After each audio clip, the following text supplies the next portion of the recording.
Hey guys. So today we're talking about a book that I was previously determined not to cover. I've talked about it in passing. There are more obscure books by this author I feel deserve the spotlight, and I've already read aloud a short story by her. We are at the point in the rotation where I should be telling you about a book with a crazy cover, and I was planning to read The Silver Medal Lover by Tanith Lee with an illustration that resembles a red-headed android Fabio romance novel. Unfortunately, after reading you The Smallest Dragon Boy last time, I started rereading the Dragonriders of Pern books for the first time in years and couldn't stop. After a quick Instagram poll to figure out who might want what, I have decided to break format and venture down memory lane. Hello, Earthlings and Spacelings. Welcome to the Fantaji Podcast. This is your portal into science fiction and fantasy books you'll probably never read. We cover them here because they're too old, too weird, or you already saw the movie. Or, in this case, they deserve a movie. I'm your host, Erika Brickley. Check out my Instagram to see what books we might cover in the future. Remember to subscribe to my YouTube channel and ring the bell to be notified so you don't miss an episode. After this, we'll return to our usual rotation through obscure, classic, weird, and children's books.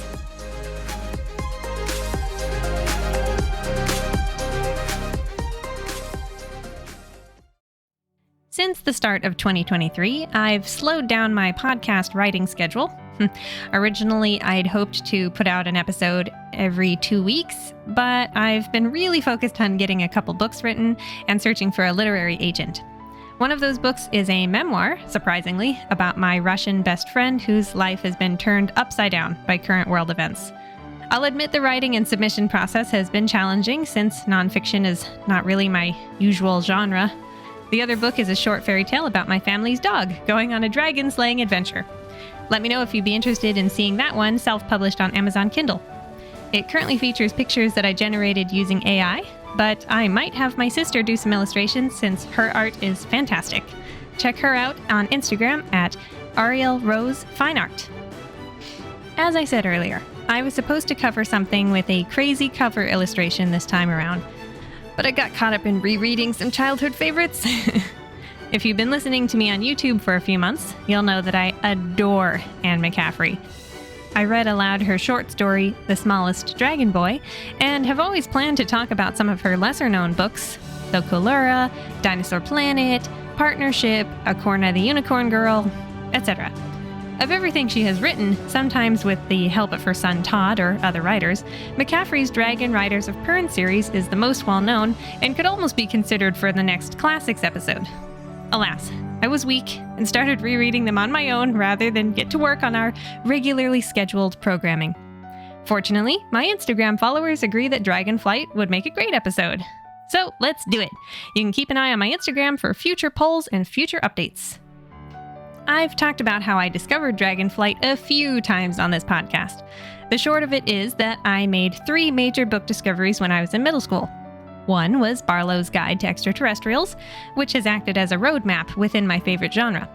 A second was my very first graphic novel, Inuyasha by Rumiko Takahashi. That started my journey towards becoming a Japanese language major. And the first and most important of the 3 books was a fantasy sci-fi novel called Dragonflight by Anne McCaffrey. I would recommend listening to the Smallest Dragon Boy episode on YouTube to hear the full tale. At some point, I'll figure out when is a good time to add the bonus episodes to Spotify and Apple Podcasts. For now, they don't really fit the numbered episodes and break format, so we'll see. Dragonflight is the first of the Dragonriders of Pern novels. Pern referring to the far-off planet where events take place. The original trilogy includes Dragonflight, Dragonquest, and The White Dragon. Following those 3 is another trilogy, Dragon Song, Dragon Singer, and Dragon Drums. More than a dozen other novels follow these. Legends mentioned in the other books are given a full backstory, as well as parts of the planet's history that no one in the series have any knowledge of. It's an expansive world full of McCaffrey's signature characters full of depth, humor, and individuality, and it's a legacy that her son Todd has continued adding to. McCaffrey herself was born in America, but her real home was an estate named Dragonhold Underhill in Ireland, its name taking inspiration from the Lord of the Rings universe as well as her own. Basically my sister's dream life. McCaffrey is considered one of the masters of science fiction and fantasy, and after her death in 2011, she was buried with a headstone carved with a dragon. That happened to be the year I graduated high school and was just beginning my own journey as an aspiring writer. Let's read her biography from the back of the book. Born on April 1st, Anne McCaffrey has tried to live up to such an auspicious natal day. Her first novel was created in Latin class and might have brought her instant fame, as well as an A, had she attempted to write in the language. Much chastened, she turned to the stage and became a character actress, appearing in the first successful summer musical circus of Lambertsville, New Jersey. She studied voice for 9 years and, during that time, became intensely interested in the stage direction of opera and operetta, ending this phase of her life with the stage direction of the American premiere of Carl Orff's Ludus Donato Infante Mirificus, in which she also played a witch. By the time the 3 children of her marriage were comfortably at school most of the day, she had already achieved enough success with short stories to devote full-time to writing. Between her frequent appearances in the United States and England as a lecturer and guest of honor at SF conventions, Miss McCaffrey lives at Dragonhole in the hills of Wicklow County, Ireland, with 2 cats, 2 dogs, and assorted horses. Of herself, Miss McCaffrey says, "I have green eyes, silver hair, and freckles. The rest changes without notice." So, what does the cover look like? I actually have 2 copies of Dragonflight, which was first published in 1968 by Ballantine, and again in 1978 by Del Rey, and many times after that. My older copy is a real treat. Painted by Gino D'Aquil, it reminds me of the old stop-motion Clash of the Titans movie from the 80s, though this image is over a decade older. On a rose-hued background, a yellow dragon flies. It has 4 clawed feet, 2 wings, thin horns, and a long neck. It looks back towards a red sphere or moon in the sky. On its back sits a woman with wild hair dressed in a sexy, flowing white dress and sandals. If I'm honest, I didn't realize this was the same book I grew up with when I first saw it. The copy I was more familiar with that I found at the library back in middle school was the most famous one painted by the legendary Michael Weylan. You can check him out on Instagram at The Art of Michael Weylan. This one is bright green with a mountainous background and wraps around the front and back covers. A golden dragon, again with 4 feet and 2 wings, flies across the front. An eerie orange sphere or moon hanging in the sky beyond. The dragon is beautifully detailed with veiny bat wings, a ridged tail, shiny skin, and sparkling eyes. On the back of its neck is a tiny woman seated in a saddle.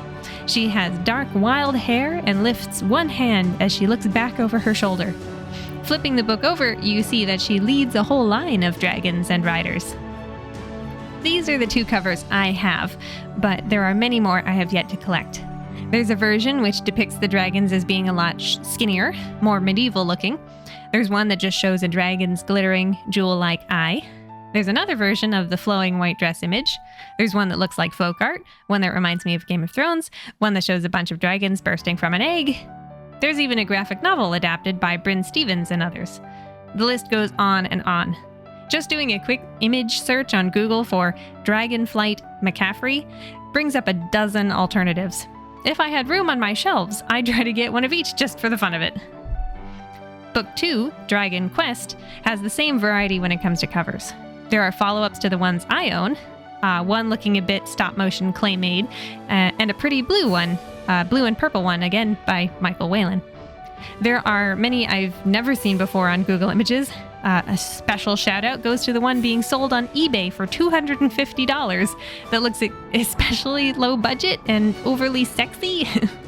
There are others that show the dragons with a cacophony of wings and tail fins, or make the dragons look oddly small.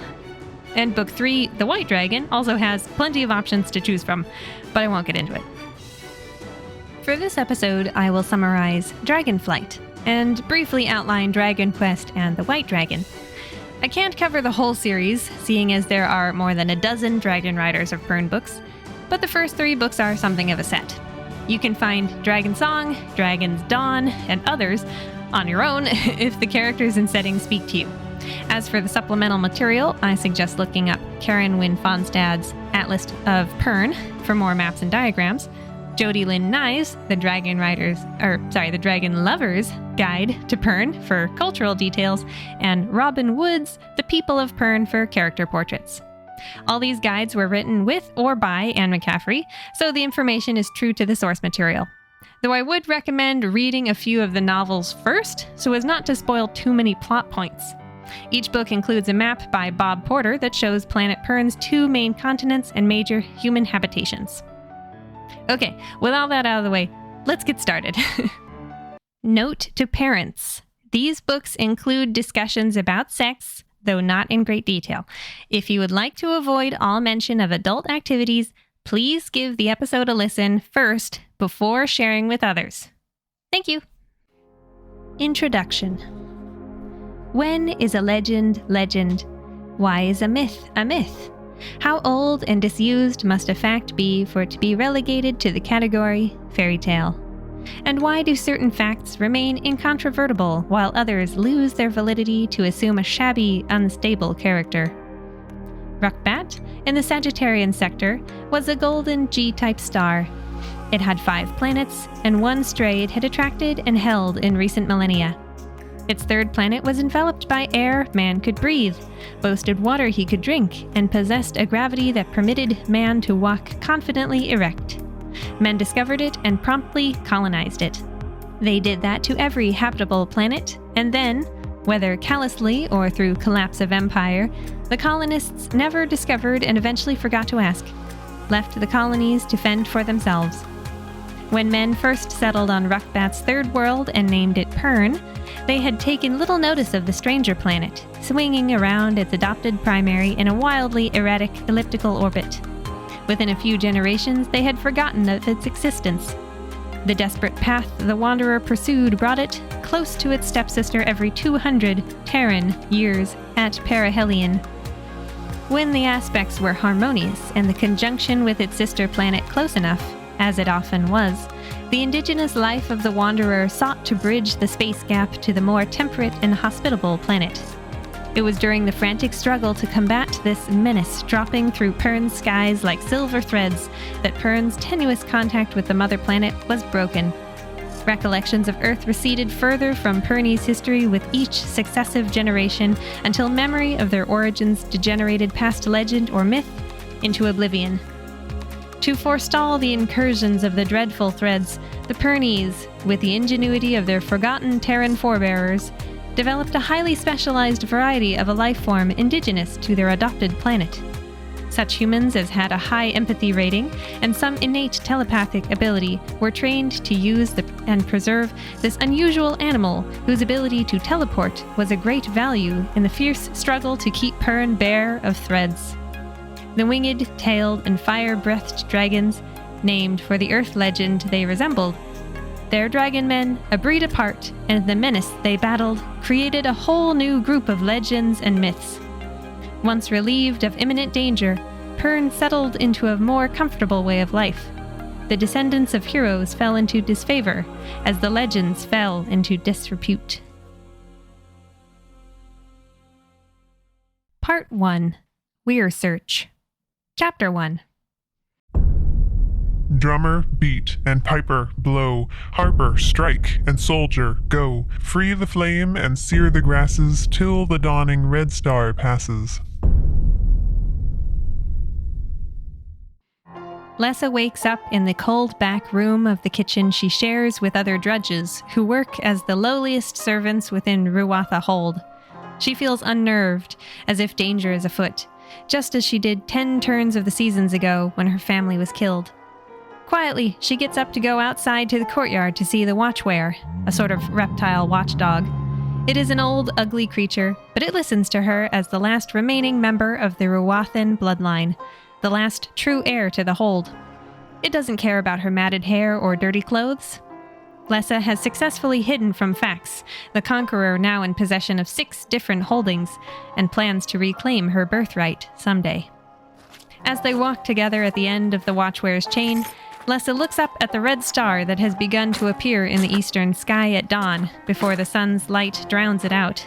Her sense of danger has faded, and she has no idea where it came from, be it from the sky or elsewhere. Chapter 2. From the weir and from the bowl, bronze and brown and blue and green, rise the dragon men of Pern, aloft on wing, seen, then unseen.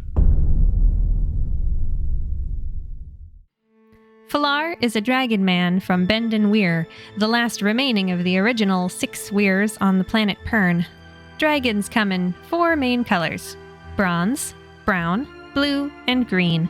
The bronzes are the biggest, like Falar's own dragon Nementh, followed by the browns, like his half-brother Fenor's dragon Canth.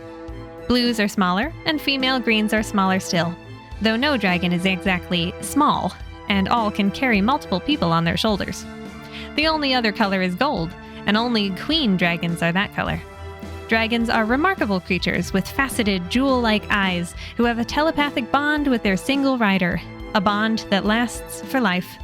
If they chew firestone, they can breathe flame into the air. If they so choose, they can disappear between spaces to appear anywhere else on Pern instantaneously. Falar and his wing of dragonriders pop out of the cold between above Highreach's hold. On Pern, there are 3 kinds of human dwellings: holds, carved into stony hillsides where most people live and work; craft halls, where artisans learn and perfect their skills; and mountainous weirs that are the home to dragons, dragon riders, and their community.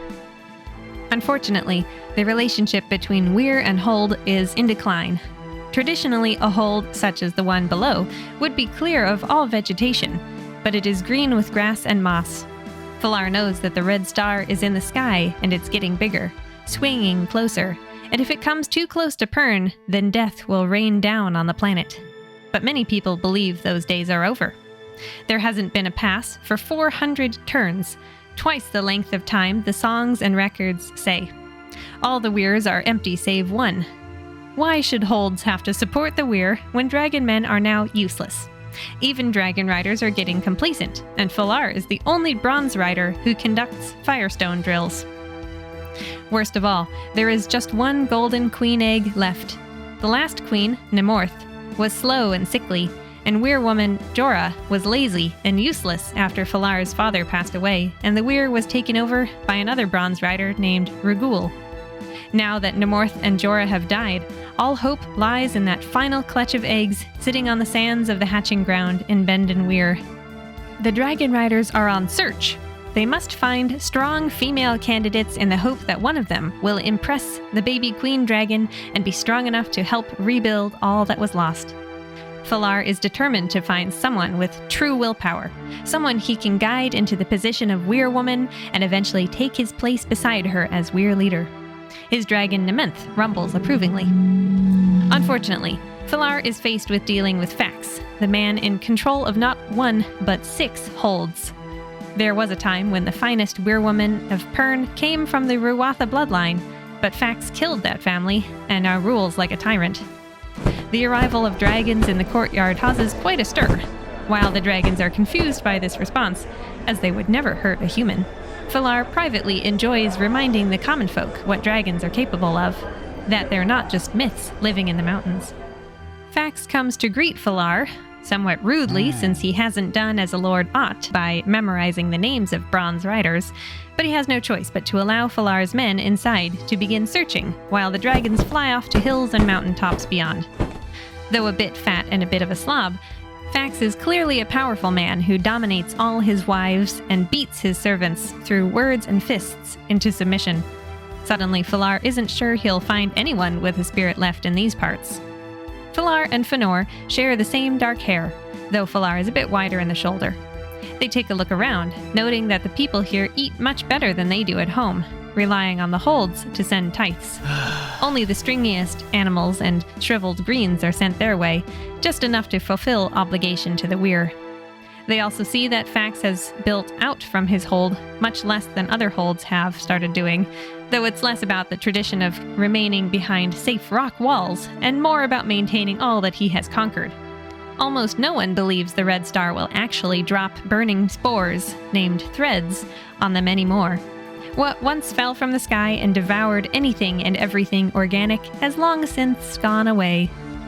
Reluctantly, Fax introduces Falar to his wives and concubines, but the only promising mind in the bunch is his main wife, Lady Gemma, but she is getting old and is currently very round with pregnancy.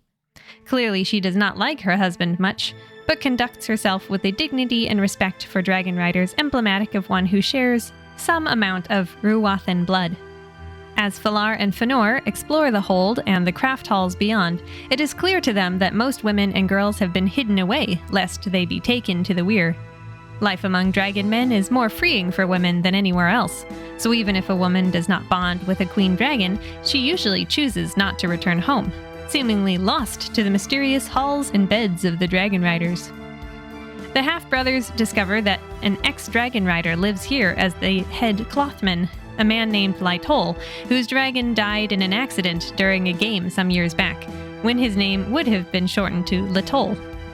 This is every dragon man's greatest fear, as losing the telepathic connection with your dragon rips out a part of your soul.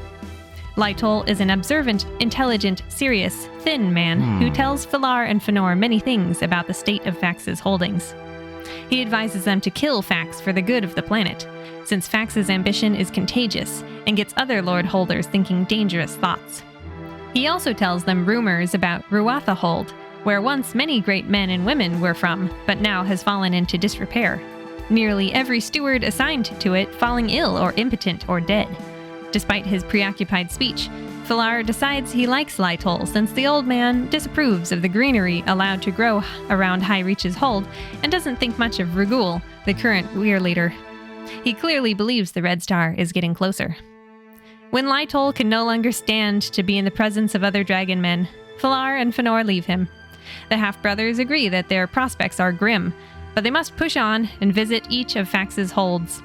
Fëanor is a loyal younger brother and wing second, and he sees that Falar is greatly concerned about the Red Star, Fax, and the search, privy to a bit more emotion than Falar shows anyone else.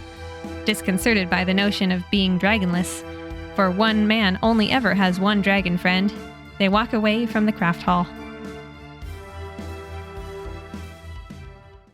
Chapter 3. Honor those the dragons heed, in thought and favor, word and deed. Worlds are lost and worlds are saved from those dangers dragon braved. Dragon man, avoid excess, greed will bring the Weyr distress. To the ancient laws adhere, prospers thus the dragon Weyr.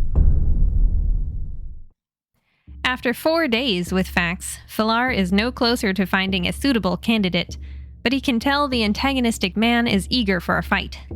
Falar is glad that he came here and not someone overly honor-bound like Regul or someone young like Salan or Denor, as they would probably take the bait and do something unseemly, like getting into a fight. Searching for queen candidates is important work, not to be sullied with fighting, and dragon men need to be on their best behavior more than ever, as Perney's people increasingly wonder about their usefulness. Having a weak Weyr leader like Regul, whose philosophy is to stay home without bothering the holds, and a weak Weyr woman like Jorah, who did absolutely nothing, has not helped the situation. Falar knows there's more to being a dragon man than silly games, and he has a wing of loyal riders to back him up. They remember why it is that boys are presented during the dragon's hatching in order to make first impression and gain a mind friend for the rest of their lives so that one day they can protect Pern from the Red Star. So far, Falar has explored High Reach's hold and Crom Hold, and now Fax has brought his wing to Ruwatha Hold. He can't deny he maintains a sliver of hope that one of the old blood still lives. Nementh and the other dragons can feel a power here. Unlike other bronze riders who might bring back girls who would make nice partners later on, Falar is focused on finding a truly exceptional Weyr woman. Much to his dismay, Ruwatha Hold looks terrible. There is something wrong everywhere he looks. Too much greenery, too much disrepair. Have these past 10 turns been so unkind to its former glory? Fax takes pleasure in Falar's expression, having picked up on Falar's hope that Ruwatha might still have someone worth his time. However, Falar is a master of casual level-headedness, though he is still surprised when Fax gets so angry he almost pulls a knife on the dragon man. While Fëanor knows that Fëlar, and more unusually, Nymenth, dislikes Fax immensely, he cautions his half-brother, saying that Fax is a strong fighter with more bulk than Fëlar has. They have to be careful here in Ruatha, for Fax seems unnerved and the dragons are restless. Both Nymenth and Canth, as well as the others. Now on high alert, they enter the hold. Chapter 4. The hold is barred, the hold is bare, and men vanish. The soil is barren, the rock is bald, all hope banish. Inside Ruatha Hold, Lessa stops cleaning a fireplace to look up and hear that not only Fax, but dragon men are coming. Leaving the hearth cold, she runs off to hide her eager smile behind matted hair. Dragon men! This is the opportunity she's been waiting for. If she can get Fax to renounce his claim on Ruatha due to its poor state, with such powerful witnesses, she can reclaim her birthright. But she knows she must be careful and cunning, for, quote, dragon men are men apart, unquote. Lessa knows this well, and with some pride, for there are dragon men in the Ruathan bloodline. It's rare to see dragonriders anymore, since they mostly stay near Bend and Weyr in the east. Quote, perhaps the dragon men were finally going to call the lords of the holds to task for the disgraceful show of greenery about the holds. Well, Lessa was to blame for much of that in Ruatha, but she defied even a dragon man to confront her with her guilt. If all Ruatha fell to the threads, it would be better than remaining dependent to Fax. The heresy shocked Lessa even as she thought it, unquote. For a moment she wonders if the coming of dragon men is the reason for her sense of dread she had 4 days ago, when she woke up and went outside to see the red star. But she decides no, and carries out her plan. Though she feels bad for some of the people who have had to suffer due to her machinations, Lessa has been working towards this day for 10 turns. First of all, the fireplace in the Great Hall is unlit, so the room will be cold. Second, she makes sure the roast cooks unevenly in the kitchen. They already don't have much to offer their Lord Fax, especially on such short notice. Using her mind, Lessa also pushes on the people around her until they reach into the wrong spice box or aren't careful with their food preparations. Third, she smiles under her hair as someone comes into the kitchen in distress, saying that windows were left open and moths let in, so the best rooms are in disrepair. Chapter 5. Watch where in your lair. Watch well, watch where, who goes there. The watchware is hiding something, Fëlar says. Neither bronze nor brown dragon has been able to get the old reptile to reveal anything about the source of power they sense. Fëanor looks around the chilly great hall full of cobwebs and observes that it seems unlikely for Ruatha Hold to have gotten this bad in just 10 turns of the seasons. He admits that Fëlar might be right that someone of the old blood lives, but it could as easily be a boy rather than a girl, and they need a girl to impress the queen when she hatches. His words do nothing to stifle the fire in Fëlar's eyes. As they continue to look around, Fëlar learns of more problems that have delayed the opening of rooms to the dragonriders. Backed up chimneys, trash blown in over the winter, and so on. He finds himself taking a liking to Lady Gemma, Fax's main wife, who he brought along on this trip, as she labors through pregnancy at an advanced age. Everyone knows Fax dislikes her and hopes she'll die in childbirth, which makes Fëlar dislike the man even more, especially when Gemma makes it clear she believes in the old ballads just as Fëlar does. She would have made a wonderful Weyr woman, were she younger. They are seated next to each other at the dinner table. Ruatha's warder presents the meal. A herd beast roast, fresh bread, and a few fruits and roots. And all of it terrible. The meat is terribly cooked, the bread is full of sand, and everything else is shriveled. Fax is outraged. The day one of my holds cannot support itself or the visit of its rightful overlord, I shall renounce it, he shouts. Lady Gemma gasps, and the dragons roar from the heights outside. Fëlar and the others feel a shock of electricity, a surge of that power they noticed when they arrived here. However, looking around, Fëlar cannot determine where it came from. The unpleasant meal commences as drudges and servants carry things and serve food. Lady Gemma seems to be struggling to contain her disgust, just as Fëlar is. Suddenly, he realizes it is not the food, but labor pains that are making her so uncomfortable. When he tries to assist her, she waves him away, whispering that this could be a false alarm at her age, and that she dares not leave when Fax is angry and dangerous. As the Lord continues to rage, Falar finds himself saying, Obviously, Ruatha cannot support the visit of its lord. You must renounce it. He is just as shocked as everyone else at what he has just said to a man as volatile as Fax. By the name of the egg, has he lost his mind? He tries to play it off, and Fax seems ready to attack, when Lady Gemma lets out a little groan. This gets everyone's attention. The tension is momentarily broken, and Fax roars with laughter. I will renounce it in favor of her child, if it is male and lives. The Lord shouts. Heard and witnessed by Dragonriders, the deal is made, and Lady Gemma is swept out of the room by women and servants, while Fax goes to the roast to guffaw and devour. Before she leaves, Lady Gemma grabs Falar and whispers, He means to kill you, Bronze Rider. He loves to kill. Then she is gone, and a drudge is sent running for the birthing woman. Chapter 6. Lord of the Hold, your charge is sure. In thick walls, metal doors, and no verdure. Lessa runs to get the birthing woman, full of rage and anger. So close! Fax was so close to dueling the Dragon Man, and either dying or renouncing his claim to Ruatha. If only that stupid woman hadn't made a noise just then. Bronze Dragon Nementh croons at her as she runs past, and she absent-mindedly silences him as quickly as she would the Watchwear. She's angry at the dragons for scaring the old reptile and has no time for them. She fetches the birthing woman and brings her into the hold to Lady Gemma's side. Things are going badly. At first, the birthing woman is overcome with pressure, since the child being born might be the next lord, but she quickly springs into action. Meanwhile, Lessa finds herself at Lady Gemma's side, holding her hand against the pain. But she is still angry about what happened before, how Gemma prevented Fax from dueling the Dragon Man. Her thoughts push against the lady, who looks at her through a fog of pain. What have I done to you? She gasps. Done? Lessa growls quietly. I had Ruatha almost within my grasp again when you uttered your false cry. Lady Gemma insists that the Dragon Man cannot die, that there are so few bronzes left, that all are needed. This confuses Lessa, but before the lady can go on, she twists and collapses, dead. For a moment, Lessa is nearly overwhelmed with guilt. She had no right to be so cruel to this strong woman in her final moments, a woman who believes the old ballads.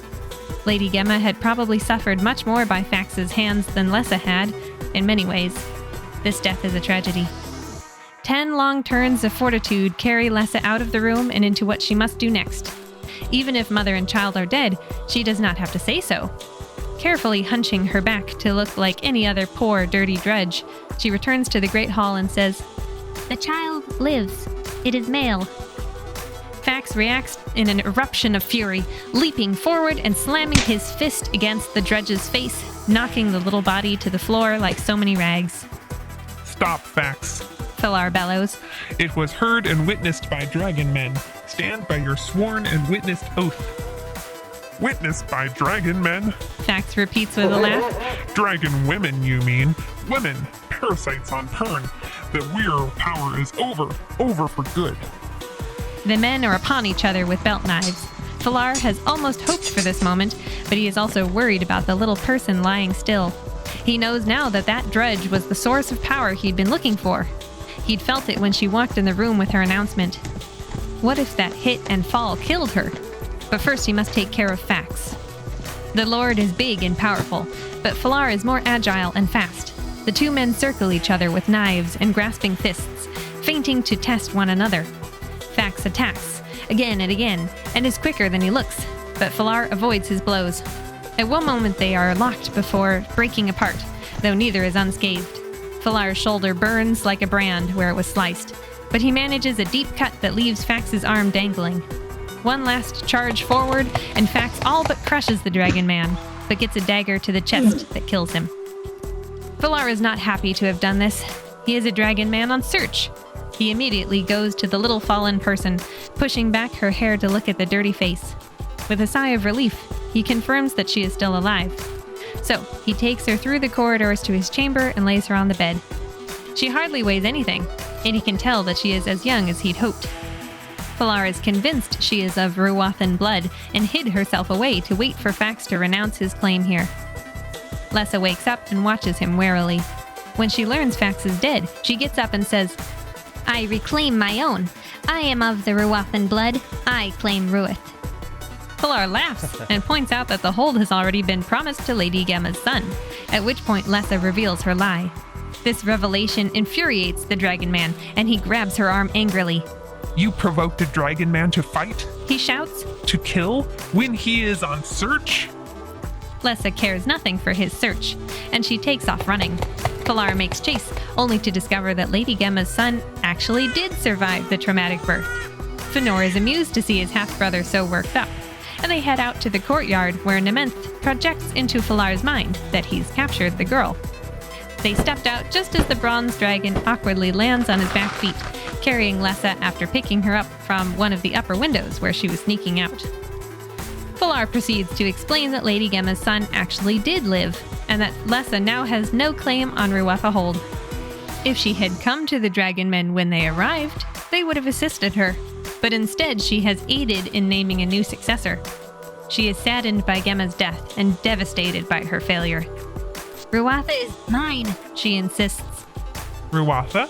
F'Elar asks tauntingly. When you could be Weirwoman? F'Elar explains his purpose here on search, and Nementh croons approvingly of his choice, leaning his head close to her.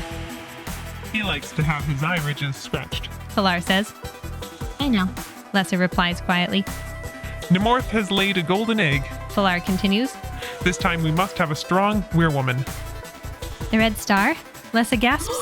And F'Elar is glad to see she is frightened by the spot in the sky, and that she understands how seriously Pern needs a good Weirwoman. He also realizes just how powerful Lessa is, how rebellious, how strong-willed, how clever. If she is not guided well, she could lead Pern to disaster, rather than save it. You are needed, not by Ruatha, he says, a little less teasing and patronizing than he has been. You've won here. Let the babe be reared in Ruatha. You have command of all the holds as Weirwoman, not ruined Ruatha alone. You've accomplished Fax's death. Leave off vengeance. I never thought beyond Fax's death, Lessa admits. You can be Weirwoman. F'Elar repeats. Or perhaps you enjoy rags, and matted hair, dirty feet, cracked hands, sleeping in straw, eating rinds. You are young. That is, I assume you are young. Is this the be-all and end-all of your ambition? What are you that this little corner of the great world is all you want? Nementh lets out a bugle that's answered by the other dragons, delighted that Lessa has agreed. F'Elar calls to Fënor and asks that he have Lytold, the ex-dragon man, be the new warder to look after Ruatha Hold while the baby grows up. As F'Elar prepares to fly out, Lessa goes to say goodbye to the Watchwear, who has been cowering away from the enormous dragons. However, just as she's walking away, the old beast gets confused and lunges at F'Elar, the one who is trying to take his mistress away. Lessa commands it not to kill, and it falls mid-leap, falling hard to the ground and dying.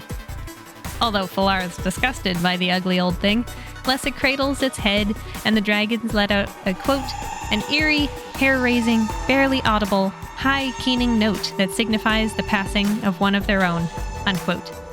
Eventually the tribute ends, and Lessa climbs onto the dragon's back with F'Elar. Hold tightly to my arms, he says, and the wing takes flight before blinking between. Between is a placeless place of utter cold and darkness. In the time it takes a man to cough 3 times, the dragon has teleported to its destination. Lessa merely gasps in surprise, and F'Elar can feel her heart pounding where his arms press against her ribs. But she handles the experience well, much to Nementh's approval, and Lessa is thrilled to soar above the bowl of Bendin Weyr, a hollow mountain that was once a volcano and is now riddled with caverns where men and dragon live. All the dragons head home, and Nementh lands on his own ledge, scored from thousands of clawed landings. The humans dismount, and F'Elar leads Lessa through the corridor at the back of the cavern to his quarters. He has lived here ever since his bronze reached maturity, and, having been born in Bendin, he's never been away for so long, so it feels good to be home. In order to give Lessa some privacy, he immediately leaves to take Nementh to the feeding grounds.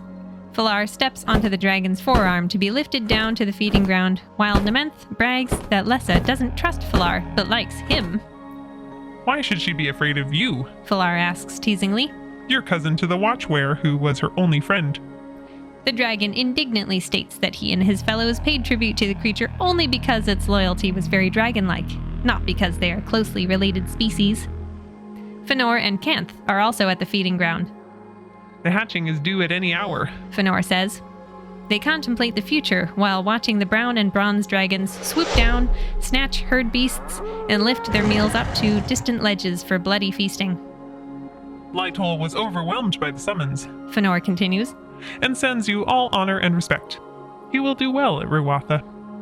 Both men hope that having a hold to look after will be some comfort and responsibility in the wake of a lost dragon companion, especially in the challenging times ahead, as Fax's other holds are now up for grabs. In other news, the other bronze riders are back. Weyr leader Regul has found 5, and Solel has 2, but Falar is still certain he found the one. Kinet and Tibor are also returning from the west with candidates. Falar and Nementh return to their Weyr cave, and the dragon settles in to sleep after his meal. He looks at Falar with faceted eyes set into his wedge-shaped head and closes one set of eyelids after another as his eye ridges are scratched.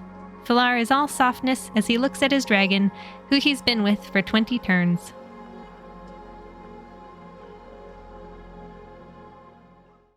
Chapter 7. By the golden egg of Feronth, by the Weirwoman, wise and true, breed a flight of bronze and brown wings, breed a flight of green and blue, breed riders strong and daring, dragon-loving, born and hatched, flight of hundreds soaring skyward, man and dragon fully matched. Meanwhile, Lessa has her first bath in a very long time, waiting until she is sure Falar will be at the feeding grounds for a while.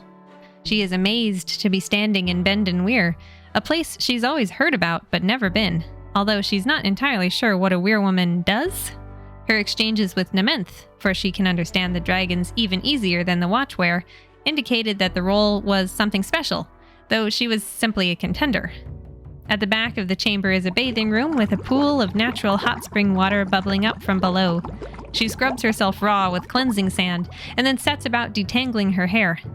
Once dressed in clean clothes, Lessa hears the return of man and dragon, but pauses on her way at the sight of herself in a mirror. She's actually somewhat pretty. How amazing it is to be clean. Going to the curtain that separates sleeping chamber from cavern, Lessa stumbles upon the unexpected sight of Falar gently smiling at sleeping Nementh. For the first time, she begins to understand the deep bond. When Falar turns to see her, he is momentarily surprised and pleased. You wash up? Pretty, yes, almost pretty, He says, coming over. How could one guess, after all, what was under the grime of 10 full turns, I would say? Displeased with his examination, Lessa has to keep herself from punching the grin off his face. Calling down a hidden shaft, Falar orders food and drink to be sent up from the kitchens. He says they must eat now, as the hatching is bound to begin at any moment, though he has Lessa dress the wound on his shoulder he got from fighting Fax earlier. Lessa is nervous to hear that the hatching will be soon, but manages to patch him up and to partake in the tray that is delivered up the shaft. There is also a pitcher of hot claw, the Pernese tea. It's a feast to her impoverished eyes, but Falar is angered by the measly spread that shows how little the holds think of the Weyr these days, sending worse and worse foodstuffs in their tithes. Suddenly, Falar becomes serious. Listen to me, He says, you must not show a moment's fear at whatever happens in the hatching ground, and you must not let her overeat. For the first time, Lessa sees Falar as a person, not just as the symbol of dragonriders. She realizes that, quote, his coldness was caution, not lack of emotion. His sternness must be assumed to offset his youth, for he couldn't be that much her senior in turns. There was a blackness about him that was not malevolent. It was a brooding sort of patience. Heavy black hair waved back from a high forehead to brush his shirt collar. Heavy black brows were too often pulled together in a glower, or arched haughtily as he looked down a high-bridged nose at his victim. His eyes, an amber, light enough to seem golden, were all too expressive of cynical emotion or cold hauteur. His lips were thin but well-shaped, and in repose almost gentle. Why must he always pull his mouth to one side in disapproval or in one of those sardonic smiles? Handsome he must be considered, she supposed candidly, for there was a certain compelling air about him that was magnetic." Unquote. Lessa listens, for Falar truly doesn't want her to be afraid of what's to come. He wants her to succeed.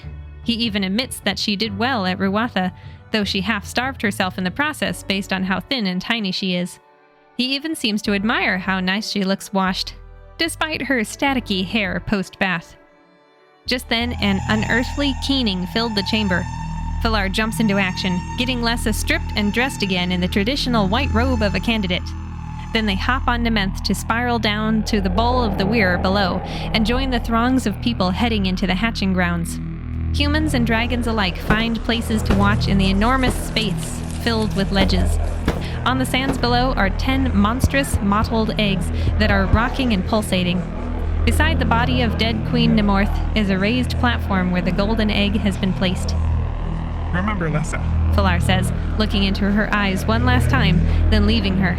Nementh also rumbles encouragement as he glides off to find his place. Other women like Lessa are deposited on the sands, and they huddle together in fear. She judges them for their tears, though her heart is also jumping out of her chest. Then the girls are screaming as the other eggs hatch, revealing huge baby dragons stumbling around on awkward legs. A semicircle of young boys, many of them only 10 or 11, are presented to the hatchlings. Several of them are knocked aside by the reptiles, some even walked over with clawed feet. But then the baby dragons lock eyes with a boy of their choice, and impression is made. As one dragon finds his lad, another goes to the bleeding boy, whimpering concern. One by one, the smiling boys and their crooning hatchlings leave the hatching grounds, guided by blue riders. The boys left standing are carried away by green riders. Lessa focuses on the golden egg rocking in the sand. It cracks, and the gathered candidates scream and cry. The dragons in the hall hum as their new queen breaks out of her shell, staggering, flapping, bumping her nose in the sand. She glows a bright golden color. Though silly and clumsy, her head is as big as Lessa's torso. Who knew how big a creature like that would grow to be? The little queen abruptly lunges forward and grabs a girl, shaking her, then discarding her. Another she jumps on, raking her claws along the girl's front. The other women scatter. Annoyed and horrified, Lessa steps towards the piteously crying beast and turns the enormous head to look her in the eye, and found herself lost in that rainbow regard. Quote, "A feeling of joy suffused Lessa, a feeling of warmth, tenderness, unalloyed affection, and instant respect and admiration flooded mind and heart and soul. Never again would Lessa lack an advocate, a defender, an intimate, aware instantly of the temper of her mind and heart, of her desires." How wonderful was Lessa, the thought intruded into Lessa's reflections. How pretty, how kind, how thoughtful, how brave and clever. Mechanically, Lessa reached out to scratch the exact spot on the soft eye ridge. Unquote. Despite the injured women, Lessa is filled with love for this baby dragon that telepathically informs her that she is very, very hungry. The hatchling also informs Lessa that her name is Rameth. Oblivious to the bronze dragons watching them, the couple follow the Weyrlings out of the cavern. Now she is Lessa of Pern, Weyrwoman to Rameth the Golden.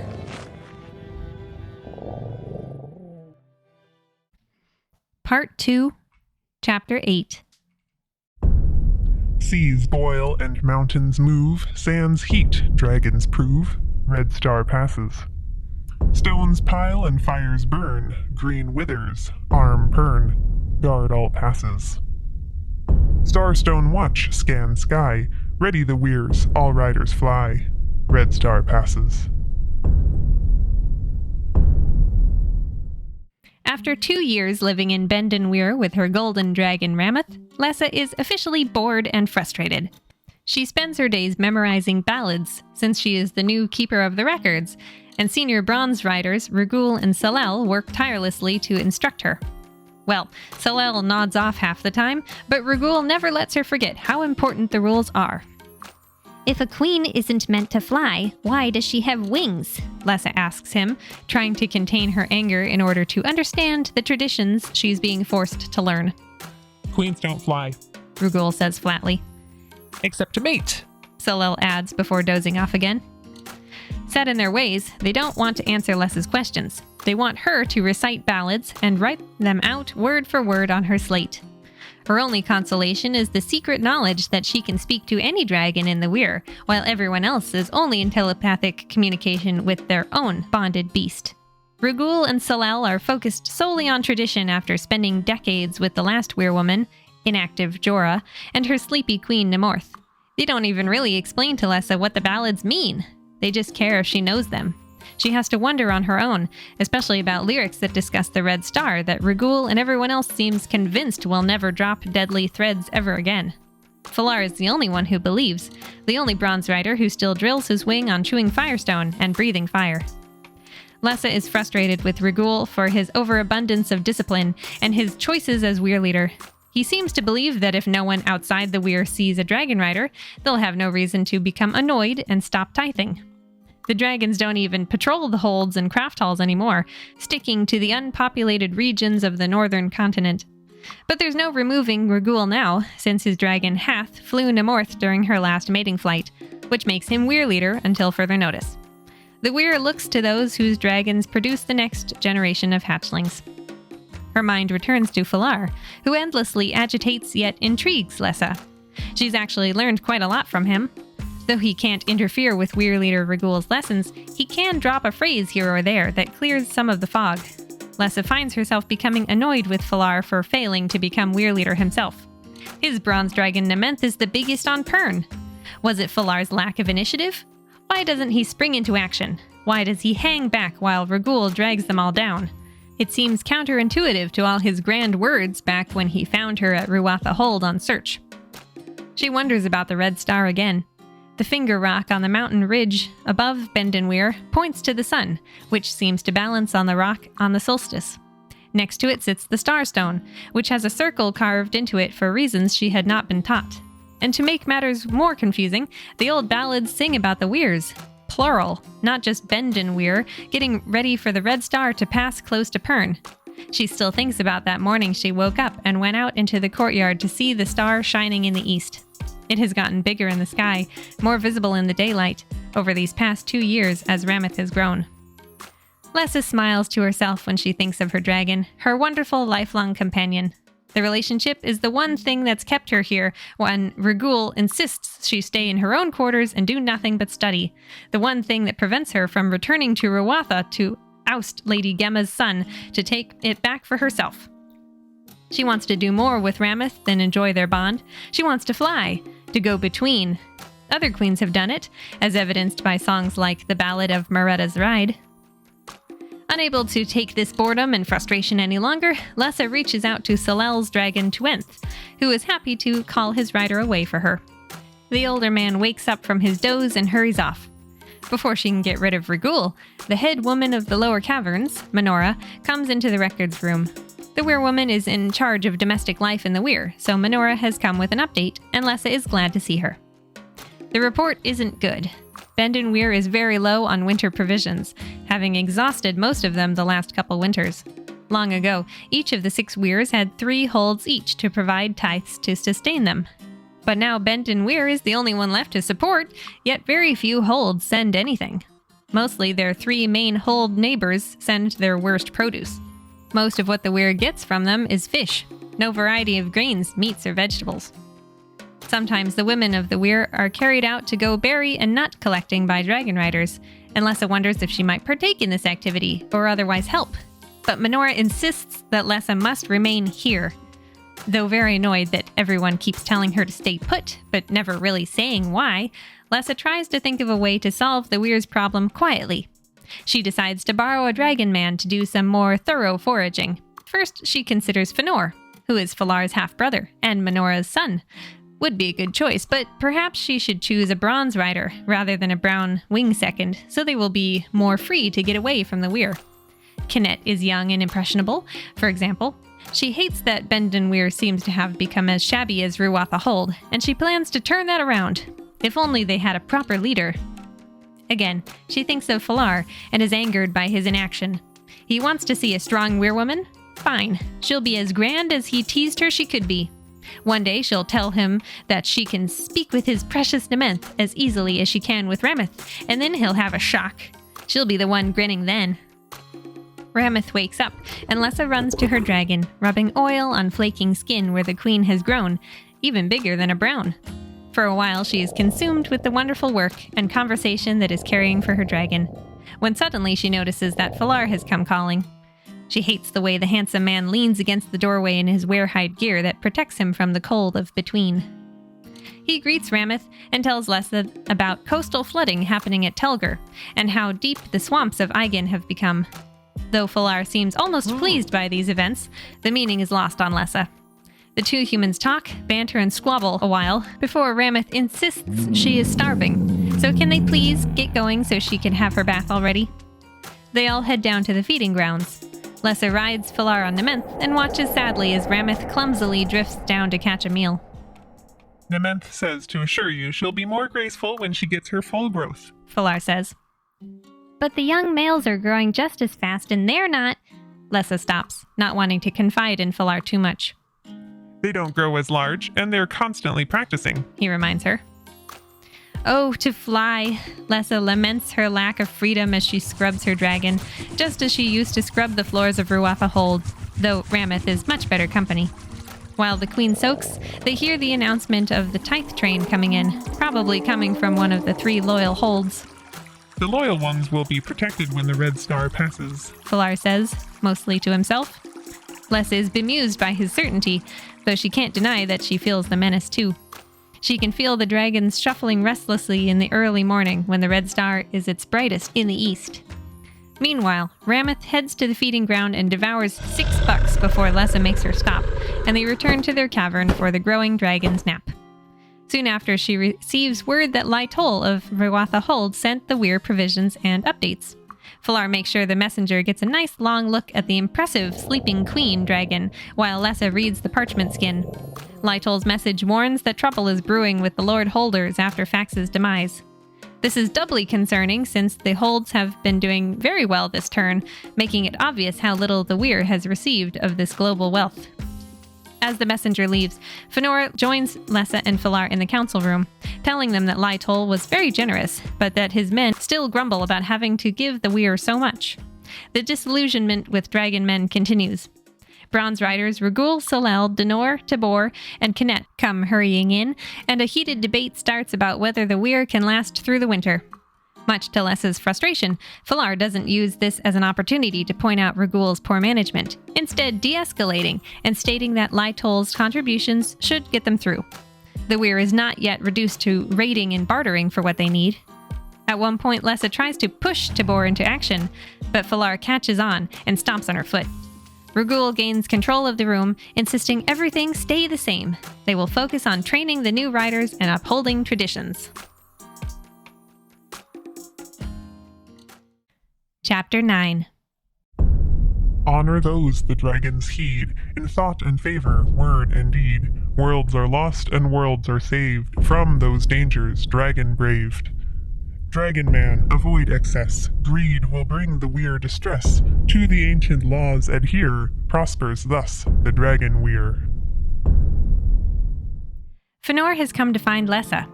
Although he is usually a good-humored man, with a little of his half-brother's reserve, today he is very angry with her. Falar has discovered that Lessa manipulated Bronze Rider Kinet into going on raids, and the young man has gone overboard, making many holds angry with not just him, but the Weyr and all its dragon riders as well. He wonders why she chose someone so inexperienced and not himself or some other capable wing second to go on these errands. As they argue, Lessa is sorry to antagonize Fëanor, since he is a good man who has tried to be kind, despite being known as a bit of a flirt, but she will not stand by and watch the Weyr deteriorate any further. She wishes she could wake Rameth for an excuse to leave, but the queen is little more than a rock at the moment. Rameth is now bigger than any of the bronzes, the largest dragon on Pern.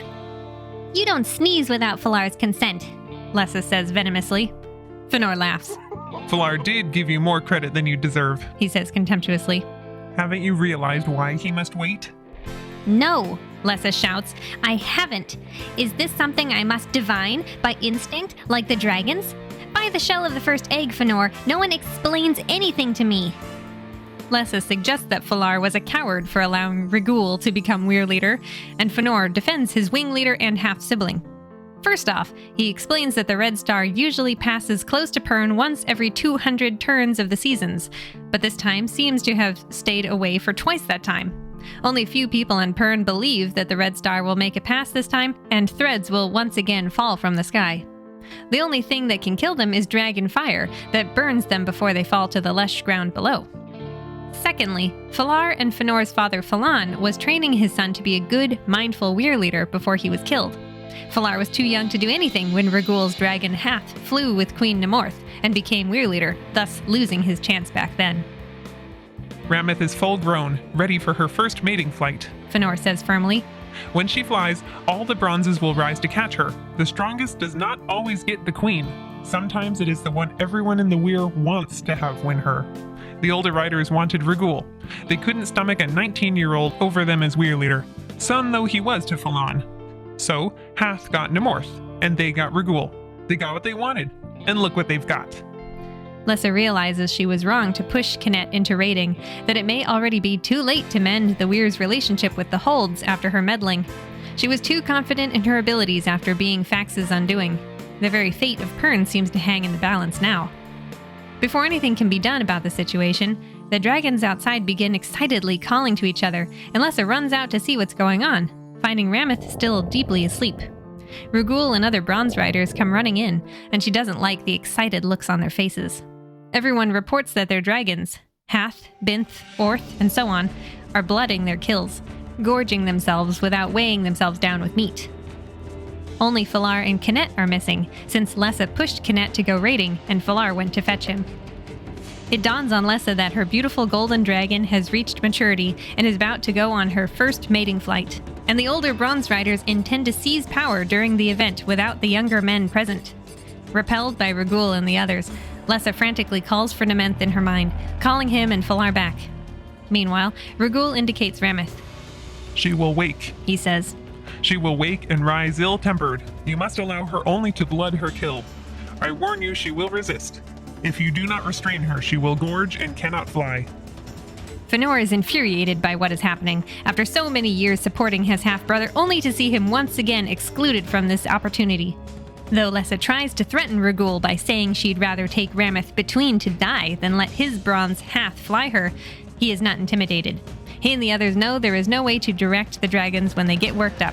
She will have very little control of the situation. Good afternoon. Fëlar says from the doorway with K'net. Nemeth informs me that the bronzes blood their kill. How kind of you to call us in for the spectacle. Everyone looks over in shock, not knowing who called them. And though Lessa often quarrels with Fëlar, she is extremely relieved to see him. A moment later, she senses that Golden Rameth has woken up and is ravenously hungry, and in an exceptionally bad mood. Fëanor stays by her side as Lessa tries to keep the dragon from going on a feeding frenzy, barely managing to keep enough of a hold on their bond to ensure Rameth bloods her kill. The wonderful hatchling is now a screaming demon, and Lessa is all but overwhelmed by Rameth's vicious mating instinct.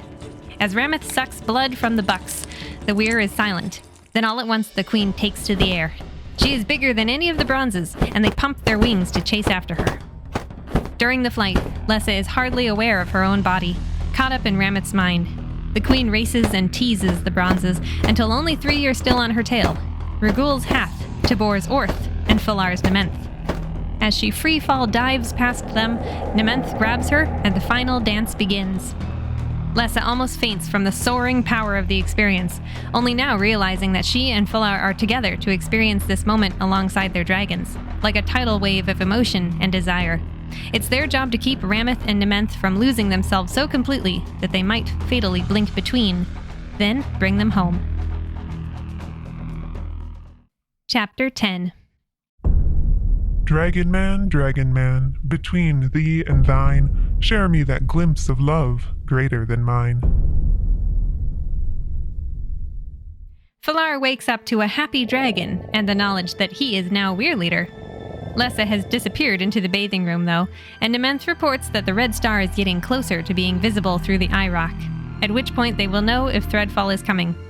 He will have to deal with that, as well as the Weyr, the angry Lord Holders, and the fact that Lessa is a firecracker of a Weyrwoman who he needs on his side. Reports come in that many Lord Holders have gathered at the foot of the Bendin Mountains with armies, intending to punish the dragon men for raiding and for being parasites. Rugul is trying to placate them, but Falar will have none of that. The time for waiting is done, and he is ready to seize control. I, Falar, Nement's rider, am Weyr leader now, he tells the older man. He calls all the bronze and brown riders into the council room to discuss who is gathered on their doorstep. Telger, Nabol, Fort, and Karun. Over 1,000 men are with them, with weapons and riding beasts. While Dinol is outraged and tempted to use a little firestone on the army, Falar reminds him that dragon men exist to protect Pern, not hurt its people. No, they will not attack, but they will remind the common folk how big and scary dragons are after so many years keeping out of the Holders' way. It is now time to re-educate them, Falar says. In the weeks it took to march here, the tired lords and soldiers probably forgot that dragons can teleport between places, and thus left their homes with slim defenses. Lessa chuckles wickedly as he describes his plan to kidnap the lords' wives and bring them safely to the Weyr. Lessa is sent to welcome the terrified newcomers, while Falar gathers the wings of dragons. He has everyone's support, though Rugul feels he is overstepping. Morale is high after Nement and Rameth's incredible mating flight, and everyone is ready to be proud to be a dragon man again. As everyone flies out, Falar sees that Lessa has treated the lords' wives to a show, bringing them to watch a couple little green dragons capture and devour their meals.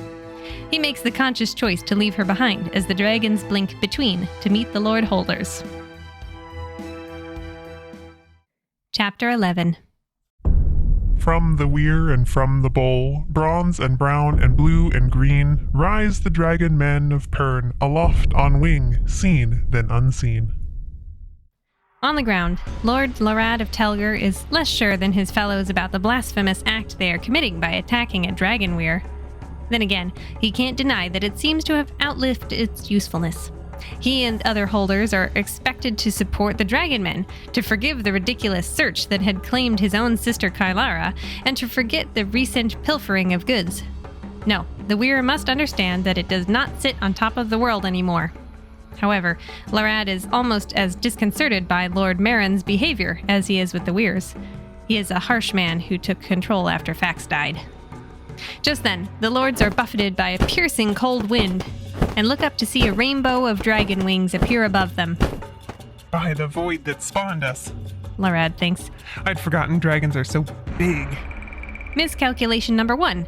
Those beasts can teleport. Miscalculation number 2. They are terrifying to the riding beasts Larad and the rest are sitting on, trying to get control of the reins. Falar and the others settle onto the ground.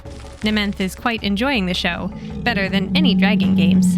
The new Weyr leader approaches the leading lords, recognizing antagonistic Marin and appreciating Larad's calm demeanor.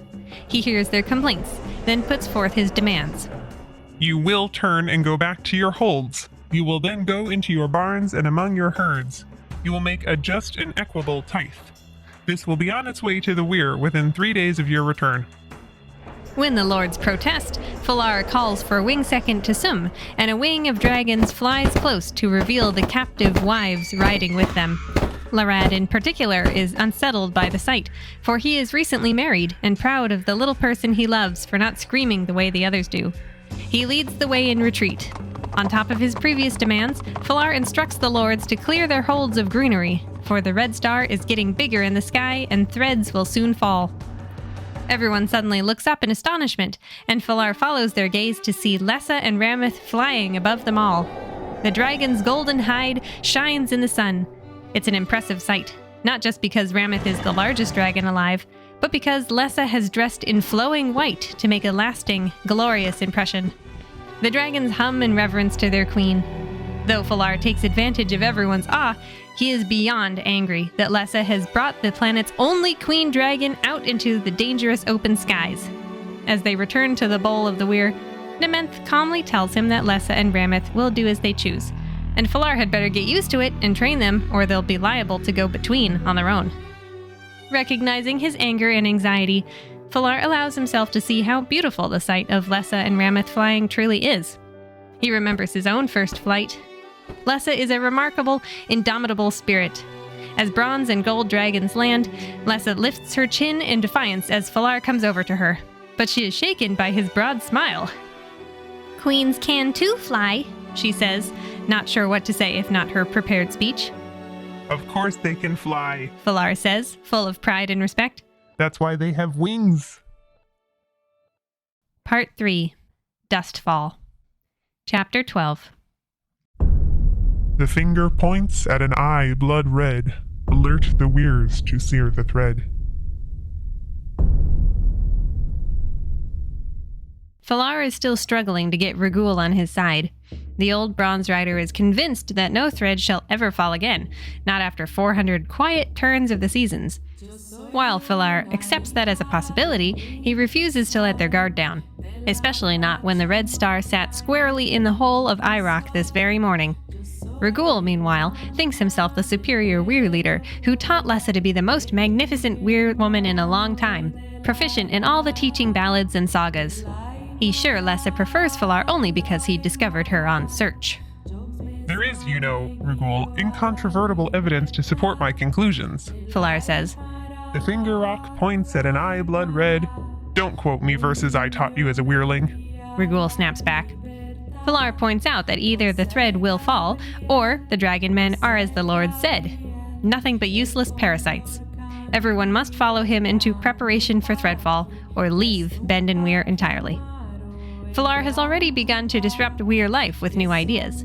He is sending dragons out on search for boys, since there are few young men in the lower caverns of the Weyr, and he's sure Hold and Craft Hall boys will do just as well. He is sending more and more patrols out to watch the weather, to keep an eye on tithe trains. He is making sure dragons are being sent to the holds to check for dangerous greenery near human residences. He is ordering more firestone from the mines to stock up. He is even sending wing seconds to the abandoned Weyrs in hopes of finding records that will help them predict threadfall. Falar returns to the chamber he shares with Lessa, where pregnant Rameth sleeps, though the dragons have all been restless lately. He is still trying to figure out his relationship with Lessa, for they are roommates and bedmates and workmates, yet she remains out of reach emotionally. Lately, she's been especially touchy since he hasn't been able to keep his promise about teaching her how to fly between. She is also frustrated not to have been called to see the Red Star through Irock, but is cheered up by the temptation of a lesson today. You mean it? She asks eagerly. Yes, my dear Weyr woman, I mean it. Falar says teasingly. I will teach you to fly between today, if only to keep you from trying it yourself. From the amused look in Lessa's eye, he can tell she's thought about it. First, the two sit down to a meal, and Falar admires the way little Lessa flits around the clean room, so different from the previous Weyr woman who encouraged sloth in the Weyr. He privately admits that he is jealous of the look in her eye Lessa has when she is with Rameth, the love she shows only to the queen dragon, and is determined to one day gain such trust for himself. He frequently notices her dark braid, her narrow face, her cunning eyes. Minora called me to witness the birth of Kylara's child, Lessa says casually. Equally casually, Falar acknowledges this happy occasion. He knows that Lessa suspects he is the father of the child, for Kylara has seduced many dragon men since arriving in the Weyr after the same search that brought Lessa here. Like many, Kylara found the more relaxed nature of men and women's relationships in the Weyr was more to her taste, and she has taken full advantage of it. Falar is somewhat pleased by Lessa's slight territoriality, though she might simply be trying to find out how much of a rake he is. Conversation inevitably slides back to the Red Star, for they are the two people most concerned about it. Lessa is angered by anyone who doesn't think the star shining through the Irock is not proof. Though she doesn't exactly trust Falar, whose every move has been towards his goal of getting the Weyr back on track, she trusts Regul even less. Lessa tells Falar of that strange morning she had 2 turns ago, before search came to Rawatha Hold, and she felt a great menace coming from the east. He listens quietly as she speaks of it, how the only other time she'd felt like that was the night Fax invaded her family's home. Before Falar can figure out how to comfort her, which he very much wants to do, Nementh tells him that Lessa's mental anguish is so strong that it is rousing Rameth from sleep. When the queen does wake, he has to beat down his envy as Lessa rushes to Rameth's side to show her a sweet smile. He also has to ignore the way Nementh seems to be laughing at him internally. The 2 dragons and 2 riders head down to the feeding grounds, and Falar once again marvels at the queen's size. Half a wing bigger than Nementh, and twice as big as Nemorth was. While the queen eats, Falar explains the basics of flying between. A dragon only knows where to go if the location is clearly pictured in both theirs and their riders' minds. So it's best to use landmarks, such as the Starstone above Bendon Weyr, where the Finger Rock and Eye Rock sit. In order to go somewhere new, the instructor relays the mental image to their dragon, who sends it to the Wehrling's dragon, who then gives it to the Wehrling. This is drilled many times. It's only done while flying, since it's best to appear in open air, for it is possible to entomb oneself in solid rock. Nementh is pleased with the lesson, and Lessa gives him an affectionate pat. Again, Falar has to hide his jealousy. Soon enough, Rameth is finished eating for herself and her eggs, and they are off. Dressed in thick Wehrhide riding gear, they ascend into the chill mountain air above the Starstone. Lessa is exhilarated and excited, pleased by how much time is saved by the fact she can get the coordinates directly from Nementh without having to wait for the dragon relay. The dragons fly to the far end of the lake. Then, as Lessa concentrates on seeing the Starstone from a certain angle in her mind's eye, they blink into the bone-penetrating cold of between to emerge again above the Starstone. It is extremely simple, Rameth tells Lessa, a little disappointed. Lessa is triumphant. When Nementh says to repeat the maneuver and end up by the lake, she and Rameth do so at once. However, both Falar and Nementh are very frustrated, telling her that she must never make the jump without a clear picture, lest she lose both herself and the last remaining queen on Pern to between. Lessa wonders bitterly if Falar is more worried about her or the gold dragon. They spend a long time doing drills, teleporting to different spots around Bendon Weyr and all the way to Bendon Hold. Tomorrow they will do distance jumping. Impatient, Lessa decides that there is one place she needs no visualizing and sends Rameth a picture of Ruatha Hold as it looks from above. Before anyone can stop them, they are gone. The jump takes longer than the usual 3-cough time span she's used to, but they emerge into the air above Ruatha. Lessa is pleased, but puzzled. The air feels oddly warm for the season. Before she can decide what feels off, she looks down to see invaders crawling up the cliffs. The watchguard turns a blind eye as they penetrate the fortress. Hovering with Rameth, Lessa tries to see who it is, and is horrified to realize she's seeing Fax, the lord who is long dead, who long ago killed Lessa's family and took control of Ruatha. The Watchwear senses the mighty dragon's presence and does not sound the alarm, and Lessa sees a young girl run out into the courtyard to hide in the Watchwear's lair. The reason she woke up all those turns ago was because her older self was here to unsettle her into waking.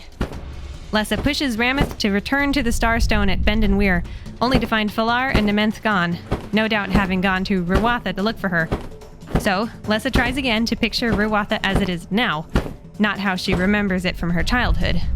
They emerge from between, expecting stern words, only to see a young woman walk out into the courtyard and look to the east.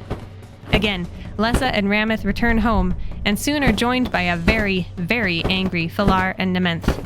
They return to the Weyr, and Falar is ready to give her the tongue-lashing of a lifetime, but he quickly sees what bad shape Lessa is in. He carries her off to the couch, covers her with fur blankets, and gets her a hot cup of claw to drink. As Lessa calms down and explains, Nementh backs up her story with images Rameth sent him. The discovery of jumping between times is so incredible and possibly helpful that the gears in Falar's mind start turning. He puts his arm around Lessa and forces her to drink the hot tea until her shaking stops. The real horror of the situation is that Lessa fears she is the cause of her family's death. By flying her dragon there, the Watchwear did not sound the alarm, and Fax was able to slay everyone. Falar has completely forgiven her for acting alone, afraid for her sanity. He points out that Fax carefully planned that attack and bribed a guard to step aside, and snuck at first light when a Watchwear goes into its lair anyway. Lessa did not harm anyone by going back in time, aside from her own nerves. To the contrary, her presence woke the Lessa of the past and sent her fleeing, saving her own life. Rameth points out that everything has already happened, so there's no changing it now. There was nothing different they could have done. The same is true of her second jump to that day soon before she met Falar. Trusting that Lessa will be more careful next time, Falar and Nementh fly off to do an experiment after discussing how simple it was for Rameth to jump between times. "You wish to try Lessa's trick?" Nementh asks. Falar confirms and thinks of a day to revisit. They jump to the day when Regul became Weyr leader after Falar's father died. Young man and young dragon had felt utterly dejected. Seeing their younger selves is such a shock that Nementh quickly jumps back to their own time and returns to the comfort of the Queen's Cavern. Chapter 13. Rise high in glory, bronze and gold, dive entwined, enhance the hold. Count 3 months and more, and 5 heated weeks, a day of glory, and in a month who seeks a strand of silver in the sky, with heat all quickens and all times fly. Lessa and Falar are driving themselves crazy with preparation for Threadfall. While Falar sifts through old smelly records scavenged from the 5 empty weirs, Lessa begins to wonder if perhaps the only reason the two of them believe the Red Star still poses a danger is that they both visited themselves back in time to give themselves a feeling of dread. I prefer to believe that there is more to life than raising dragons and playing spring games, Falar says after thinking about it. I am not looking in these records for reassurance. I'm looking for solid facts. He asks Lessa to trust him as she once did when he promised she would become Weirwoman. Based on the timetables he has drawn based on how Thread used to fall during previous passes of the Red Star, the dangerous spores should fall from the skies by springtime. Right now, the weather is unusually cold, which they know to be bad for Threads. They would freeze and blow away like dust. But once spring comes, they will know. Aside from the records, Falar has also been examining ancient relics from Fort Weyr, the first and oldest of the Weirs. Wall diagrams have taught him about the Red Star, while other items Fëanor found have proven to be too enigmatic to interpret. He can tell that the ancients had better technology than they do today. Even in the last 400 turns, some knowledge of how to better preserve record skins has been lost. The biggest problem with this degeneration is with the empty weirs. Pern used to have nearly 3,000 dragons to protect it during Threadfall, which can last for 6 hours at a time. But now they have only Bendon Weyr. They simply have to have faith in Rameth's clutches of eggs and give it their all. For this reason, Falar is willing to stray from tradition in many ways to ensure Pern's safety. He's allowing other candidates to be gathered for when Rameth's eggs are laid and hatched, and he's noticed that non-Weyr boys like Natan show a lot of potential. He's craft-bred from Nabol, yet Fëanor tells me he can make Canth understand him, Falar says. Oh, that's not hard to do, Lessa says offhandedly. Before Falar can question her about this, they are momentarily distracted before returning to the discussion at hand. Lessa wonders why female greens don't lay eggs, and Falar reminds her that chewing firestone renders them infertile, though given their small size and amorous nature, their clutches probably wouldn't add much. Soon they're distracted again, called to the hatching ground to discover that Rameth has laid her eggs. Lessa feels sad not to have been included in this wonderful moment, but the queen knew what needed to be done. There is even a golden egg. The glorious sight strengthens Lessa. She feels proud of Rameth and hopeful that she will indeed be able to produce the future of dragonkind to fight Threads. Falar, I do believe you, Lessa says. Only now? He teases, but his face is all smiles. Chapter 14. Weirmen watch and Weirmen learn, something new in every turn. Oldest may be coldest too, sense the right, find the true. Rameth laid 41 eggs, and Falar continues to break tradition with Lessa standing by him. The prospective Dragon Boy candidates are invited onto the hatching ground sands to touch the eggs and get used to them, so they won't be so afraid on the day of impression. Many of the boys are collected from outside the Weyr, and most of them are in their late teens. An older rider can become a warrior against Thread as soon as his dragon matures, rather than the dragon having to wait for humans' slower maturation. Even the golden egg is shared with candidates, specifically Kylara, the troublesome, willful woman they hope to set up as Weirwoman in one of the abandoned Weirs. Some of these practices have raised questions among the Lord holders, but they mostly seem to be good, especially when Falar decides that the fathers of the candidates should be flown in to witness the event. This will clear away some of the mystery associated with dragon men. And Falar is right. The hatching goes very well. The boys are not frozen with fright, so they jump out of the way of clumsy baby dragon feet, and their fathers get to watch them impress dragons. The hatchlings even seem to go searching for their chosen boys, as if they know who they're looking for. When the baby queen hatches, she immediately goes to the waiting Kylara. the event is over very quickly. Lessa is disappointed that it's already over, but glad that the boy Natan, now Natan, impressed a bronze and that Kylara will soon be out of her hair. Falar is very pleased to have Lessa be possessive of him. Chapter 15. Crack dust, black dust, turn in freezing air, waste dust, space dust, from Red Star Bear. Lessa wakes from terrible forgotten dreams and is relieved when Falar returns from assigning patrols, commenting on how big the dragonettes are getting already. He is determined to get them trained quickly to make sure they don't try anything rash like Lessa did out of boredom and indignation. This leads to the two of them wondering if anyone else has discovered the ability to jump between times, but they don't know how to discreetly find out. None of the records or ballads speak of it, though it is clearly an inherent dragon ability. Fëanor comes in to give his report, though he's sputtering from the dust storms of northern Tilic. He stops talking when he sees the look on his half-brother's face, and both he and Lessa follow Falar to the record room. How long have these storms been going on? Falar demands. Why didn't you report them? Report dust storms? Fëanor asks. You wanted to know about warm air masses. How long have these storms been going on? Close to a week. Fëanor replies. How close? Though Falar is angry with himself for not realizing it sooner, he jumps into action.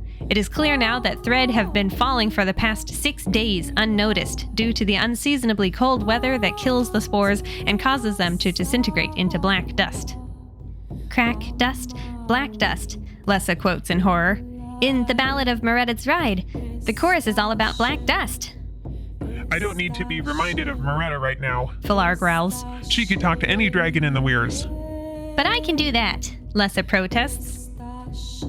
At first, Falar is incredulous, furious, and hurt that she never shared this with him in the 2+ years they've known each other and lived together. All this time, he's been trying to figure out the best way to coordinate the wings without the rider to dragon to dragon to rider relay. The couple start to get into an emotional fight, but there isn't time for that. According to the timetables, thread started falling over the rainforests of Nerrit today at dawn. Falar and Lessa realize they must have the dragons jump between times to catch it mid-air. Rouse the Weyr, Falar orders. If threads were falling, at Nerrit at dawn, they'll be falling on Karun and Ista right now, because they are in that time pattern. Take 2 wings to Karun, arouse the planes, get them to start the fire pits blazing. Take some Weirlings with you and send them to Eigen and Ista. Those holds are not in as immediate danger as Karun. I'll reinforce you as soon as I can, and keep Kanth in touch with Lessa. On his way out, Falar encounters Regul and Tasum. Upon hearing what is going on, Tasum runs off to his dragon month, while Regul sputters at the thought of thread actually falling. Falar doesn't have time to be smug because he needs Lessa to send out more instructions, as well as get Minora and the other women of the lower caverns readying ointments for inevitable injuries. Most important, Falar says, if something goes wrong, you'll have to wait till LeBronze is at least a year old to fly Rameth. No one's flying Rameth but Nementh. Lessa says fiercely. Falar hugs and kisses her and is off to the fight. Chapter 16. Wheel and turn or bleed and burn, fly between blue and green, soar, dive down, bronze and brown. Dragon men must fly when threads are in the sky. With fire sacks tied to his belt, Falar runs to Nementh, patting himself on the back for the exhaustive patrols he's been sending out across the continent. He vaults to the hovering dragon's neck, and they're off to join the others taking to the air above Bendon Weyr. The fighters are in flight, and everyone else is running about, preparing numbweed for injuries or filling more fire sacks. Old Sagan and his aging blue direct the dragonettes. Fëanor on brown Kanth leads the first wing into a jump between times to catch the morning's falling thread. As Falar joins the other bronzes in formation with more wings, it starts to snow, and he hopes these chill temperatures will continue to protect them until everyone gets used to chasing thread. They make the jump, ending up over the Nerrit rainforests just after dawn, and look up to see a thickening mist in the early sunlight. Quote, threads were falling, silent, beautiful, treacherous. Silvery gray were those space-traversing spores, spinning from hard frozen ovals into coarse filaments as they penetrated the warm atmospheric envelope of Pern. Less than mindless, they had been ejected from their barren planet towards Pern, a hideous rain that sought organic matter to nourish it into growth. One thread, sinking into fertile soil, could burrow deep, propagating thousands in the warm earth, rendering it into black-dusted wasteland. The southern continent of Pern had already been sucked dry. The true parasites of Pern were threads. Unquote. 80 dragons and riders surge upwards to meet the thread head-on. The dragons swivel their long necks and open their mouths for firestone, which they chew and swallow. Acids in their stomachs churn and produce poisonous phosphine gas, which they then belch at the threads, searing them from the sky. Falar is amazed by how magnificent Nementh is in this moment as he crouches low in his seat to avoid breathing the fire fumes. All around him, dragons of all colors do the same, disappearing between when they are hit with thread in order to freeze and kill the menace when it touches their skin. He is surprised to learn that threadfall is not quite like rain, but comes in patches. It's intensely satisfying to see a clump shrivel into ash. He glances down at the lush landscape below, reminding himself to send foot teams out to do a thorough review of the dragon's work. When someone screams in pain, he finds himself wishing he had the same here-and-now mind as a dragon, so he wouldn't have to remember those screams later. Just then, hot fire alights on Falar's cheek and acid burns into his shoulder. Before he can cry out, Nementh has brought them between to freeze the thread away. As he bats them off, Falar feels them crumble into dust, but he is still revolted, and the injuries burn. Nementh croons comfortingly as they return to the fight. Finally, after what feels like a lifetime, the threadfall moves out over the sea to fall harmlessly into the salty water. Falar has never been so tired. After a final survey of the land to check for any fallen trees, they return home. Chapter 17. Honor those the dragons heed, in thought and favor, word and deed. Worlds are lost and worlds are saved, from those dangers dragon braved. Lessa watches the wings disappear above the Starstone, then turns her attention back to the Weyr. She joins old Sagan with the Weirlings and instructs them to bring the message to all the holds that thread has begun to fall. They will have their chance to fight in years to come, for a pass of the Red Star is a full 50 turns of the seasons. All of a sudden, the air is again full of dragons and the stink of phosphine. But you just left? Lessa exclaims in her mind. That was 2 hours ago for us, Nementh replies tiredly. The women of the lower caverns are quick to apply numbweed and bandages as the dragons land. Each rider tends his dragon first, then allows himself to be worked on. Lessa is somewhat comforted to see Nementh hovering above it all, since that means neither he nor Falar is badly hurt. He has a moment to land and reassure Lessa, then is off again to answer Fenor's report that they need more firestone at Karun, where the threads are currently falling. Lessa goes looking for someone to carry more, and old Sagan happily answers the call to action. Watching Blue Tagath take off, Rameth is jealous of all the other dragons. Lessa's mind is in a whirl as she surveys the injured. Mostly riders suffered, some with burns down to the bone, and one in danger of losing an eye. She is at once annoyed and grateful that Falar is so often right about things, for studying long and hard to prepare them for this moment. But how can this go on for 50 long turns? Hopefully the use of Falar's timetables and everyone trusting their dragon's instincts will see them through. Suddenly, a dragon blinks into the air above the Starstone, screaming and falling out of the sky. Rameth takes off and manages to cushion the Blue's fall enough to get him and his rider to the ground. It is Tagath and Sagan, and the old dragon rider is badly injured, his face a ruin from thread score. Minora and the others comfort him, but there is little they can do aside from numb the injuries. Too toothless old to flame and too slow to get between. Sagan mumbles. Too old, but dragon men must fly when threads are in the sky. As the brave old man dies, Tagath shrieks and takes a great leap into the air before disappearing between for the last time. Out of 172 dragons in the Weyr, 15 men were injured enough to be out of action for the next threadfall, and one pair has died. As he is right about so many things, Falar was right that Lessa now has to look beyond the small world of Ruatha Hold that preoccupied her for so long. She is now Weirwoman of the last remaining Weyr on the planet, the only thing standing between Pern and total annihilation. Though she is badly shaken, she knows that old Sagan was right. Dragon men must fly. Chapter 18. Dragon men must fly when threads are in the sky. Worlds are lost and worlds are saved by those dangers dragon braved. The attack is officially over at high noon after passing through Nerrit Bay, and Karoon.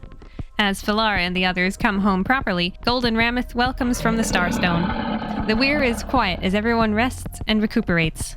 Though Sagan was the only fatality, there were another 4 dragons injured and 7 more men. Lessa finishes helping Minora in the caverns and finds Falar still awake in the records room. He's trying to figure out how one underpopulated Weyr can do the job of 6. Even if there were long intervals between passes before, Pern would have had 6 underpopulated Weyrs to protect it, not just 1. You were not so doubtful before, Lessa says uncertainly. Not until I had actually had an encounter with the threads and reckoned up the numbers of injuries. He replies, angry with himself.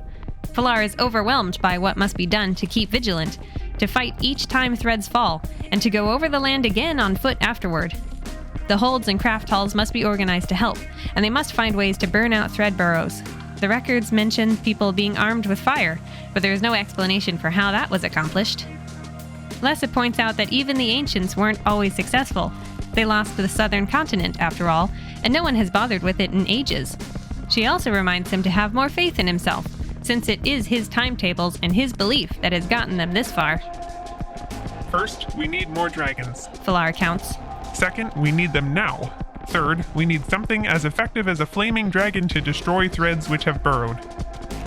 Fourth, we need sleep, or we won't be able to think of anything, Lessa adds. Falar laughs and hugs her. You've got your mind on one thing, haven't you? He teases. She pushes at him, snapping, My responsibility as Weirwoman includes care of you, the Weyr leader. But you spend hours with blue dragonriders and leave me to Kylara's tender ministrations. Falar says with a grin. You didn't look as if you objected, Lessa says icily. He laughs, a needed release. Should I open Fort Weyr and send Kylara on? He asks. I'd as soon Kylara were turns away as miles away from me, Lessa growls. Falar is suddenly speechless and leaps up to pace. Lessa's right. They could send Kylara away in time as well as space.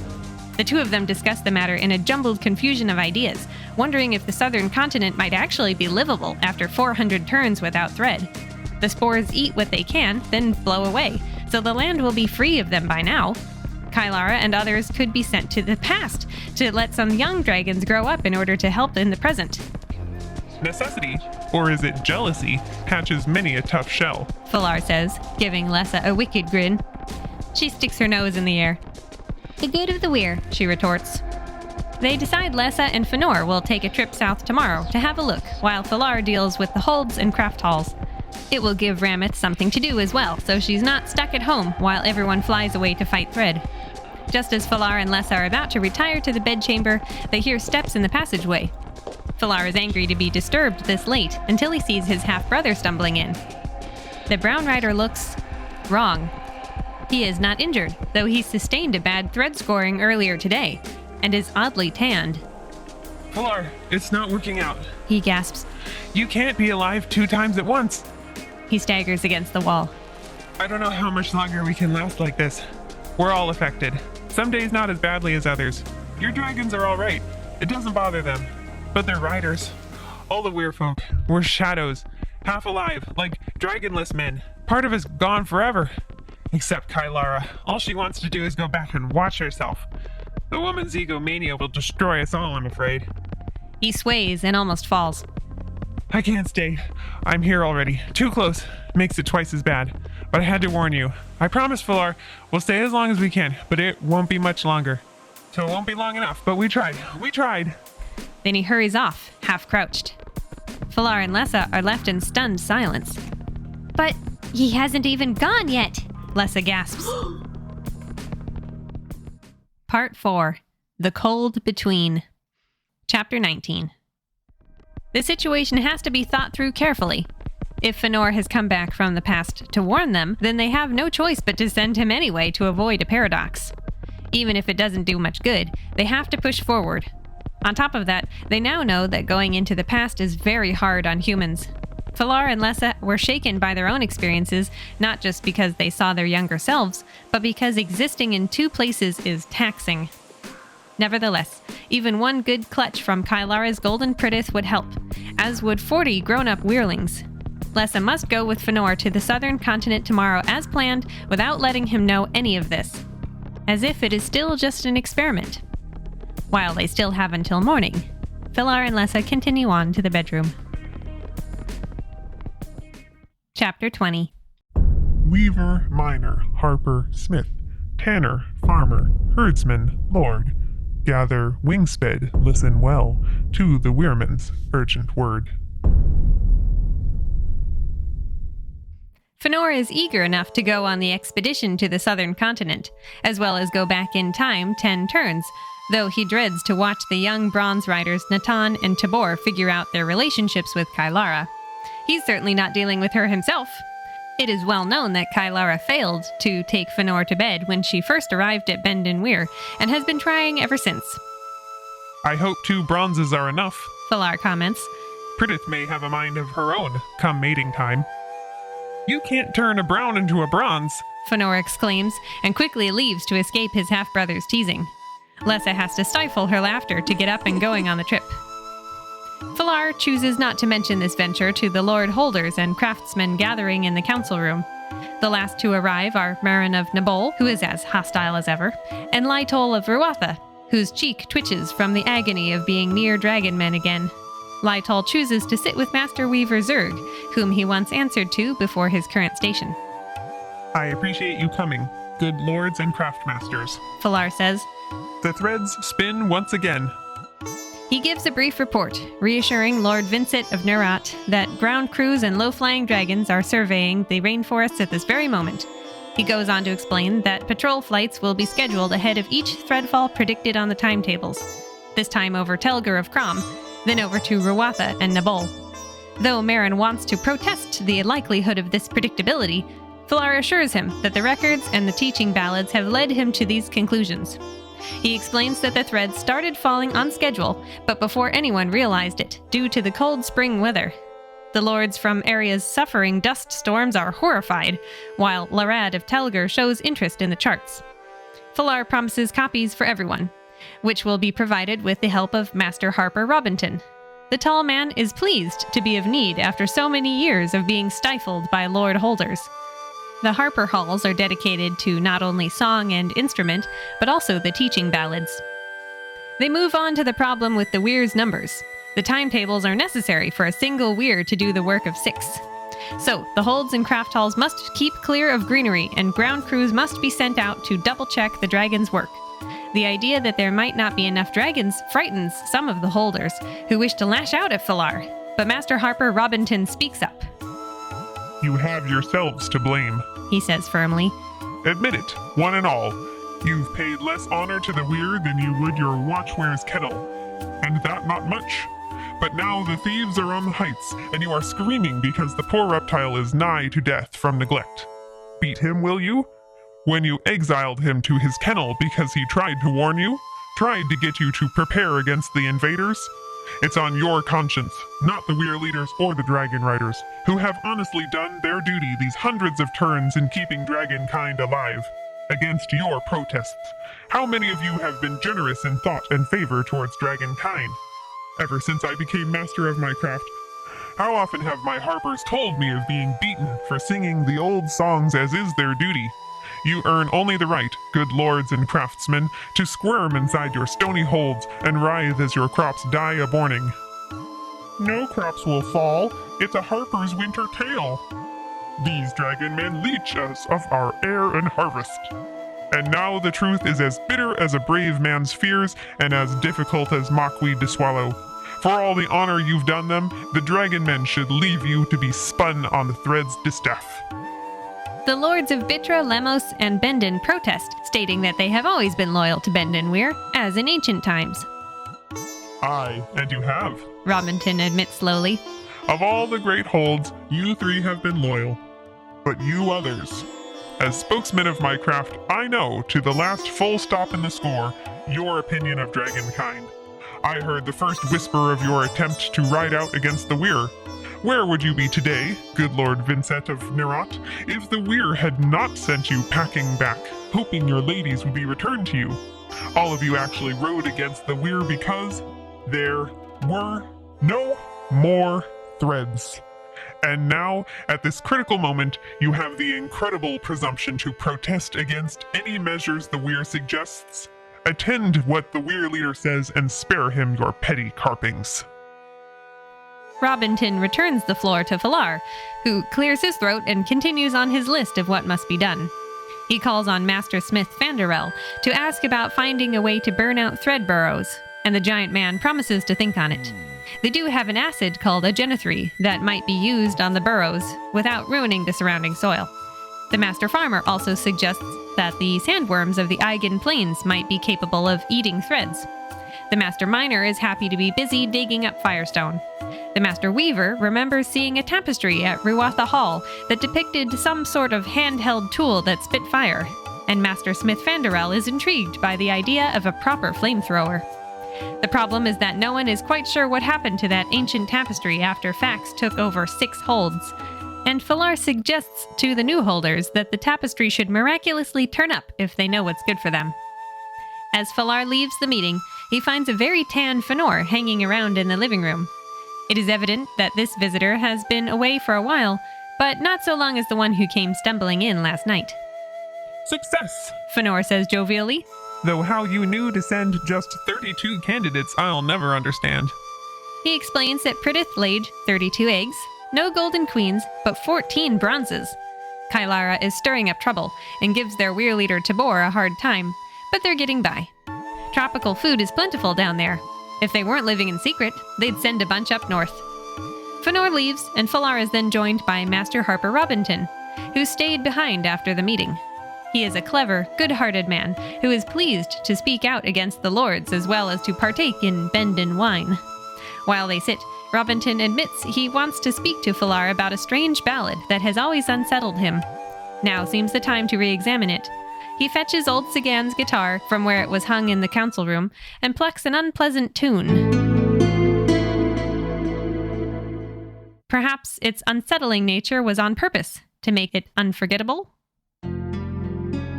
Gone away, gone ahead, echoes away, die unanswered. Empty, open, dusty, dead. Why have all the Weyr folk fled? Where have dragons gone together, leaving Weyrs to wind and weather, setting herd beasts free of tether? Gone, our safeguards, gone, but whither? Have they flown to some new Weyr, where cruel threads some others fear? Are they worlds away from here? Why, oh why, the empty Weyr?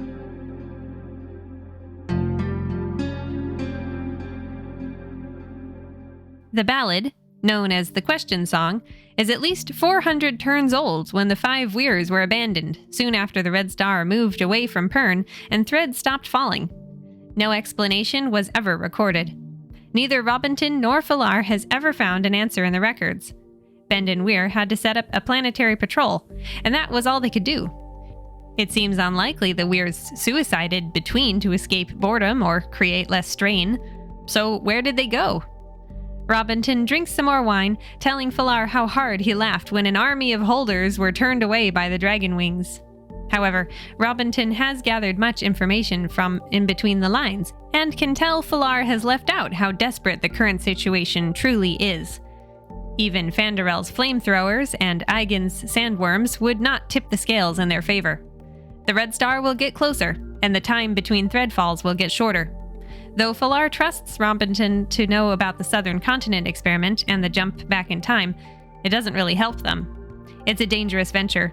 Falar and Lessa suffered from brief trips backward, and Fëanor's appearances prove that extended time away from your current time is hard on the body and mind. And there is no way to jump ahead, since you must know where you're going. No dragons can be risked in such an experiment. Chapter 21. Across a waste of lonely tossing sea, where no dragon wings had lately spread, flew a gold and a sturdy brown in spring, searching if the land be dead. Rameth and Canth jump backwards to Bendon Weyr 10 turns ago, then teleport to the sea. and from there begin their flight down to the southern continent. The golden dragon sets a quick pace that the brown Canth has to work hard to keep up with, still upset that she can't fly against thread with her Weyr mates. The riders quickly realize that the southern continent is no longer barren. In fact, it is a lush tropical jungle. 400 turns was long enough for seeds to be carried by the wind and birds to repopulate the land with vegetation. The dragons bugle with delight, scaring wary birds in the process. After finding nowhere that looks rocky enough for human habitation, they stop for lunch, though the emptiness of the landscape unsettles them after living their lives in close proximity to other people. Their spirits are lifted when they try a moonflower fruit that's much better than the ones that grow up north, and the dragons are fine without rocky weirs to sleep in, perfectly happy in the sun and sand where they can swim anytime they like. So, the main problem is transporting herd beasts in for food stock and figuring out where people will live. The land has potential for farming, lumber, and more. This is where young dragon riders born to hold and craft haul will come in handy, since they'll be less unsettled without a whole mountain above their heads. When Lessa and Fëanor reappear above Bendon Weyr after an uncomfortably long time between, they find that Fëlar has already mobilized people and dragons for the trip south. Back inside, Fëlar is glad to hear the trip went well and explains that they have to move fast, since in this time there are only 3 days between now and the next Threadfall, when new dragons will be needed. Kylara and Pridith will go south, accompanied by 2 bronze riders, Fëanor, the Weirlings, wing riders to train them, and 32 candidates for future hatchings. Suppose we'd found the continent barren. Fëanor asks, astounded. Oh, we'd have sent them back to, say, the high reaches. Fëlar says casually. He quickly tells them how the morning's meeting with the lords and craftmasters went, then asks for a map of where the southern Weyr will be set up. No sooner has Lessa drawn it than she collapses. Fëlar takes her to a couch while he discusses the problem of time jumping with Fëanor, warning him to be careful of fatigue and mental decline while he's in the past, to be careful not to cross paths with himself when he pops by to give updates. In a rare demonstration of affection, Fëlar grips his half-brother's shoulder and wishes him well. Minora is called to check on Lessa, and they decide that time jumping causes too much fatigue in the young woman. Fëlar leaves the Weyr woman sleeping in order to oversee the departure of those headed south. She is very precious to him, and he wants to keep her well and safe. Fëlar is called away to Nerret, where Master Smith Fanderel is showing how to use a new contraption that deposits a Genethri acid into the ground to dissolve a thread burrow. It works very well. Lord Vincent is in hysterics about trees that have been affected by the burrows, but Fëlar ignores him since the ground crews and dragons did their jobs well. Still, Fëlar knows the odds are stacked against them. There aren't enough dragons, even with Fëanor's group having gone south, and Fanderel's creation needs time to be developed into something less bulky. Even the useful sandworms aren't efficient enough to make a big difference. According to the records, in the turns before a pass of the Red Star, all the queens in all 6 Weyrs would have started laying large clutches of eggs. But they have only Bendon Weyr, and the last queen was very small and weak. Robinton has made another visit to the Weyr and is dismayed to find Fëlar in low spirits due to Lessa's condition, but presses forward with his news.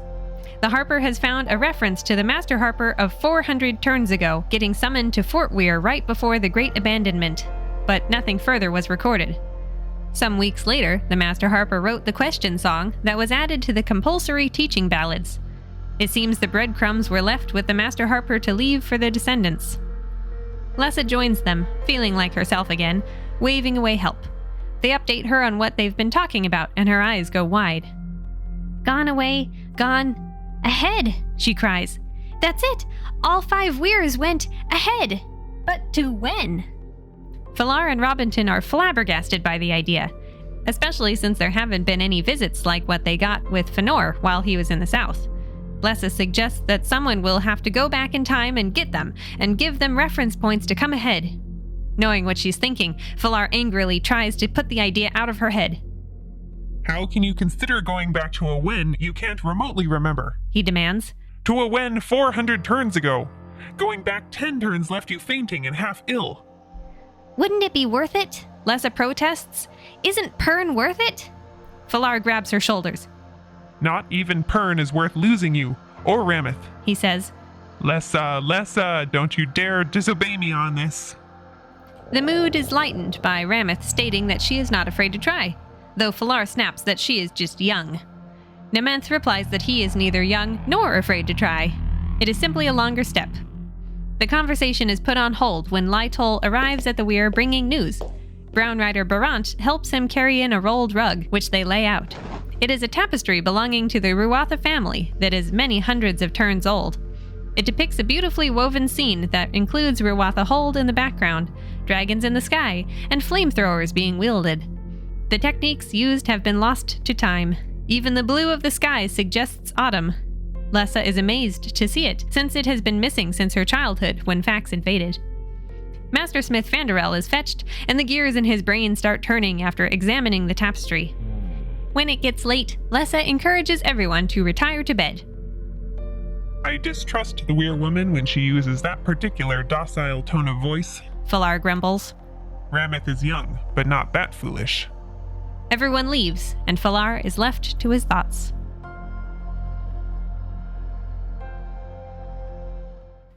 Chapter 22. Black, blacker, blackest, and cold beyond frozen things. Where is between when there is not to life but fragile dragon wings? Despite Falar's uncertainty, Lessa straps the Ruathan tapestry to Rameth's back in order to return it home to the wall of the Great Hall. He has a busy day overseeing a train of firestone being shipped in, taking a look at Fanderel's flamethrower prototype, and hearing Ragul's insulted report that Fëanor tried to find Falar twice today but refused to leave a message. It's late by the time Falar goes looking for Lessa, only to learn that she stayed at Ruatha a long time staring at the newly hung tapestry, before taking flight with her queen dragon. When Nementh confirms that he cannot hear either of them anywhere, Falar realizes that what he most feared has come true. Quote, Falar gripped the table with both hands, staring at the queen's empty Weyr. He knew, in the anguished privacy of his mind, where Lessa had tried to go. Unquote. Chapter 23. Cold as death, death-bearing, stay and die unguided. Brave and braving, linger. This way was twice decided. Lessa and Rameth flew above Ruatha Hold until they reached an angle that matched the tapestry's depiction of the rocky fortress. She keeps in mind the differences between the great doors as they are now versus what the tapestry shows them to look like 400 turns or so ago. There was also no tower, no inner courtyard, and no gate. She remembers the question song and reminds herself how necessary this is. Lessa laughs nervously, then gives Rameth the image for jump between. Quote, the cold was intense, even more penetrating than she had imagined. Yet it was not a physical cold. It was the awareness of the absence of everything. No light, no sound, no touch. As they hovered long and longer in this nothingness, Lessa recognized full-blown panic of a kind that threatened to overwhelm her reason. She knew she sat on Rameth's neck, yet she could not feel the great beast under her thighs, under her hands. She tried to cry out inadvertently and opened her mouth to nothing. No sound in her own ears. She could not even feel the hands that she knew she had raised to her own cheeks. I am here, she heard Rameth say in her mind. We are together. And this reassurance was all that kept her from losing her grasp on sanity in that terrifying eon of unpassing, timeless nothingness. Unquote. Back at Bendon Weyr, Master Harper Robinson is called and finds Falar sitting, devastated and numb, at the table. She's gone, he says flatly. She tried to go back 400 turns. While Falar curses himself for not doing more to stop her, since he knew she was all but unstoppable once she got an idea in her head. Robinson realizes she must have used the details of the tapestry to go back in time. So, off to Ruatha Hold they go. Lytol greets them and lights every candle in the Great Hall to illuminate the tapestry for them. The warder is equally shocked by Lessa's venture. Falar explains that Nementh can hear an echo of Canth's mind some 10 turns back, but he can't hear anything of Rameth or Lessa. There is nothing between, Falar says in a dead voice. To go between places takes only as much time as for a man to cough 3 times. Between 400 turns. Chapter 24. Who wills, can. Who tries, does. who loves lives. Lessa's head is a swirling void of pain, vertigo, and nausea as the mess of the world beyond spins and rolls till she clings to the bed. She hears voices. She tries to relay her message. She feels Rameth nearby. Exhausted, she sinks into nothing again after each attempt at surfacing. Eventually, she wakes to something like reality, and there is a woman there. She introduces herself as Mardra of Fort Weyr, but Lessa soon falls back into rambling darkness. Finally, Lessa comes to, and the bed is not spinning beneath her. She is in a large Weyr cavern with finely made furniture. When they see she is awake, a man and woman come to her bedside. The woman is Mardra from before, and the man says he is Taran, Weyr leader of Fort. Lessa's first worry is for Rameth, but the golden dragon is doing just fine, trying to gorge herself until the other queens stop her. You can come, can't you? Lessa asks desperately. Mardra asks, where? Lessa has been going on and on about going somewhere and about the Red Star, but the Red Star has just finished its pass. Lessa realizes she's not making any sense and has some hot claw to help her wake up. She can then take the time to explain everything about jumping between times and everything to do with the abandoned Weyrs, the long interval, and the question song that led her here. Invade? My family's hold? Mardra asks in horror when she hears about Ruatha. Ruatha has given the Weyrs many famous weirwomen, Lessa says with pride. Taran laughs. She's Ruathan, no question, he says. It turns out the tapestry Lessa grew up seeing has only just been commissioned by Mardra's father, a private project. And this is what finally convinces Taran and Mardra that Lessa speaks the truth. They think there is a good chance that they, as well as the other Weyrs, will make the jump ahead with her, since they have all begun to realize that the final years of their lives will be spent in boredom, with nothing left to fight, only patrols to run. The holds are already starting to chafe under the weight of supporting Weyrs without Threadfall. But for now, Lessa must rest while everyone involved is talked into staying quiet about her arrival. The 5 Weyrs are quickly in agreement, with only Bendon's Weyr leader being told about what is to happen to help prepare his Weyr for the coming interval.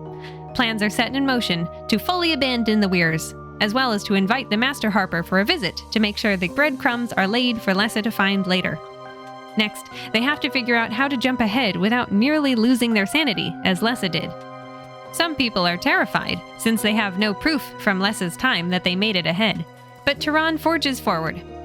By the egg, it's die slow, doing nothing, or die quick, trying, he says. I confess I'm almost sorry the Red Star dwindles farther from us in the evening sky. We're dragon men, aren't we? Bred to fight the threads? Let's go hunting. 400 turns ahead. It is decided that 25 turn jumps should be enough to prevent sickness, and, ironically, they can use the position of the Red Star in the sky as a guide. Every Weyr has a star stone that provides a reference point in relation to the Red Star's predictable orbit. By now, Lessa has been away from home for a month, and misses Falar more than she thought possible. Her relief when everyone takes flight is so great she almost cries. Chapter 25. The blackest night must end in dawn, the sun dispel the dreamer's fear. When shall my soul's bleak, hopeless pain find solace in its darkening weir? After many jumps between, the 5 Weyrs take a break before the final 12-turn push. All but 4 of 1,800 dragons have made it this far, and those who didn't were old. Lessa is struggling more than before because they are now within her lifetime, and she can feel the strain of existing in 2 places at once. It's different from the terror of hanging suspended in between as long as she did. This is a pull at her very soul, a fatigue she can't put up with for long. She also remembers that she visited herself this same turn, so there could be as many as 3 of her about. As she becomes more hysterical, Taran and Mardra get everyone up and going again.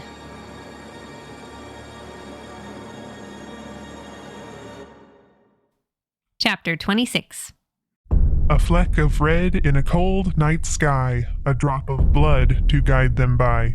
Turn away, turn, be gone. A red star beckons the travelers on. Lytol and Robinton force Falar to eat and drink enough wine for him to let them put him to bed. How can he go on without Lessa? How can they repopulate the planet with just Kylara's Pridith? Falar cries out to Lessa in his mind. When Falar tries to drink himself stupider, Robinton stops him. Man, not even this Master Harper has words enough to express the sympathy and honor he has for you. But you must sleep. You have tomorrow to endure, and the tomorrow after that you have to fight. The dragon men must have a leader. Tomorrow you must send for Fëanor and Pridith. Instead of allowing himself to sleep, Falar returns to the door of Ruatha Hold to stare at it a while more.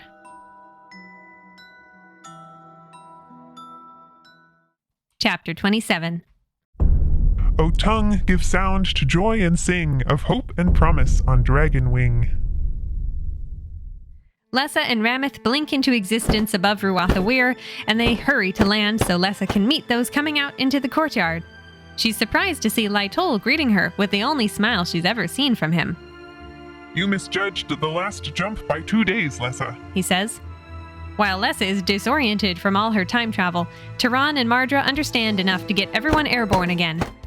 Tyron's Fidranth leads the way back 2 days in time to the evening where Falar stands outside the doors of Ruatha Hold.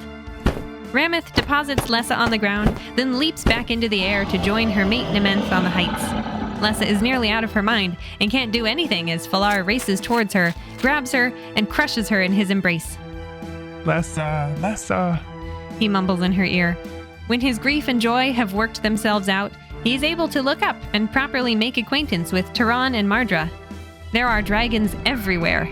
Falar is utterly astonished by their numbers, their flamethrowers, and their bravery.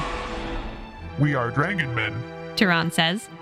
as you are yourself, Falar of Bendon. We were told there are threads here to fight, and that's work for dragon men to do, in any time.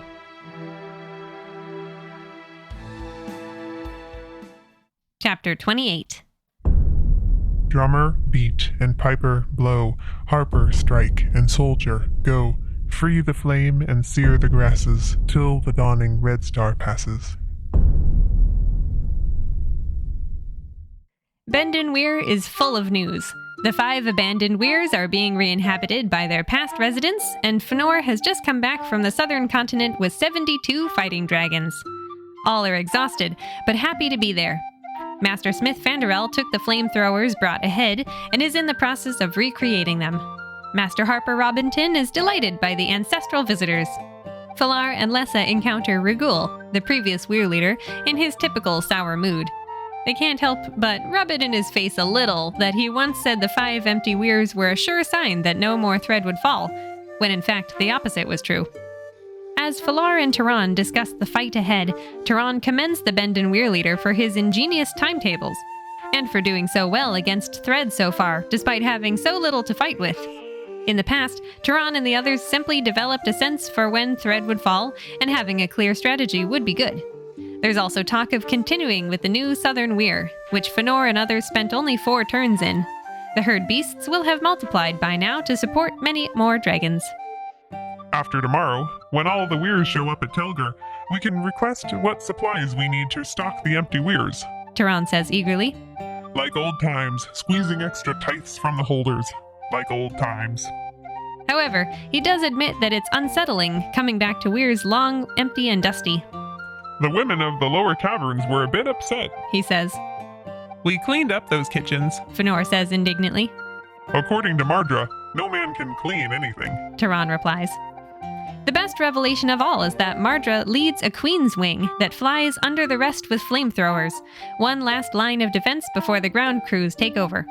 Lessa will be welcome to join, keeping her closer to the fight, where she can help with her ability to speak with any dragon. Falar is almost more astonished by how many queens each of the other Weyrs have after centuries with only a single one at Bendon. You allow your queens to fly against threads? He asks. Allow? You can't stop them. Tyron says. Don't you know your ballads?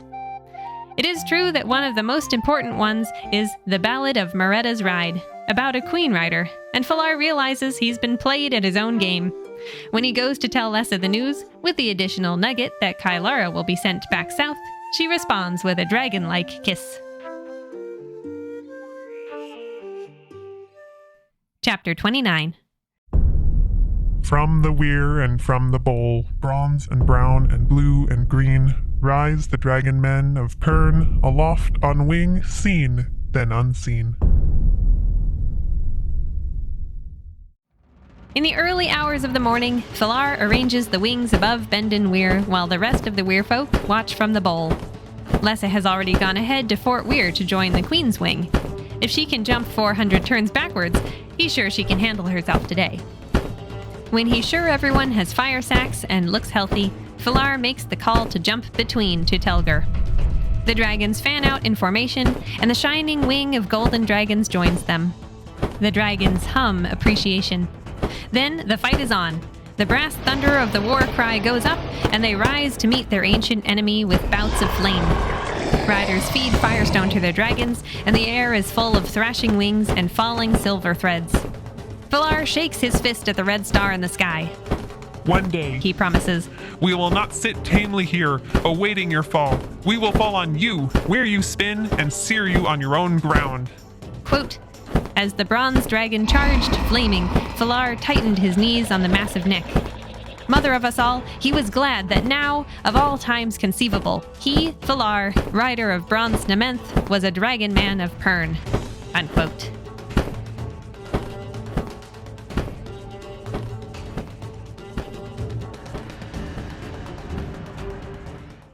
The end.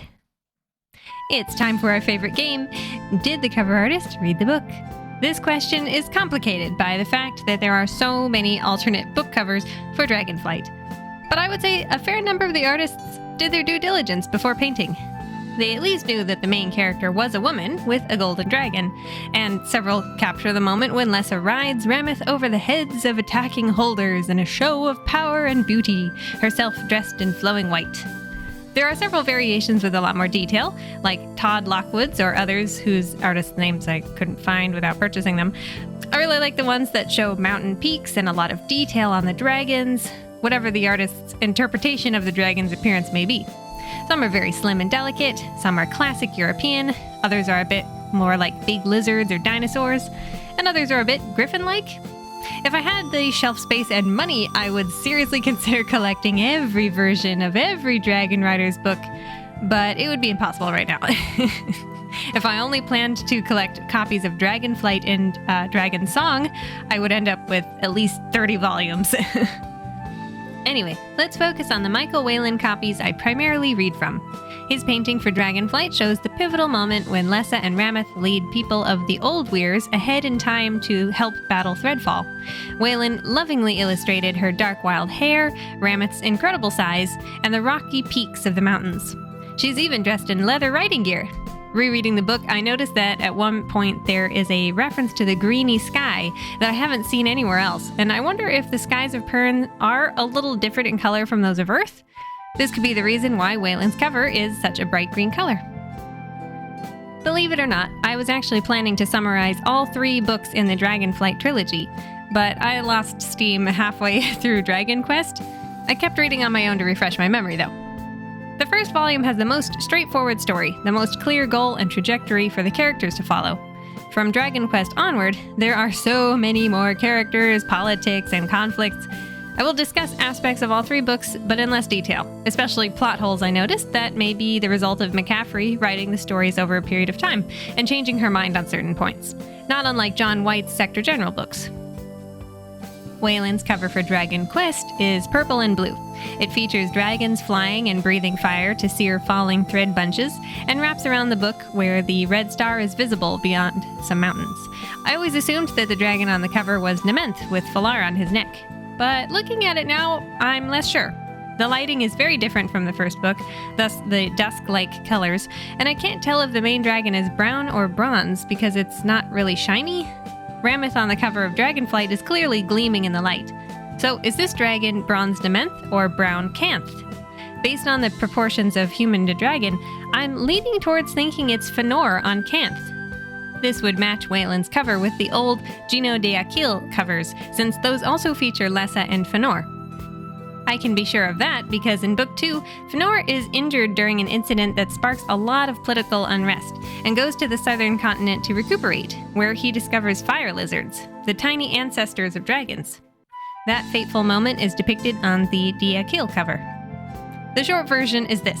After Lessa brings the old Weyr folk forward 400 turns of the seasons, another 7 turns pass. People who had been excited to return to their work destroying thread have become tired, and they miss the customs of the old days, when they were on top of the world, and holders didn't question them so much, and craft halls gave them whatever they wanted without question.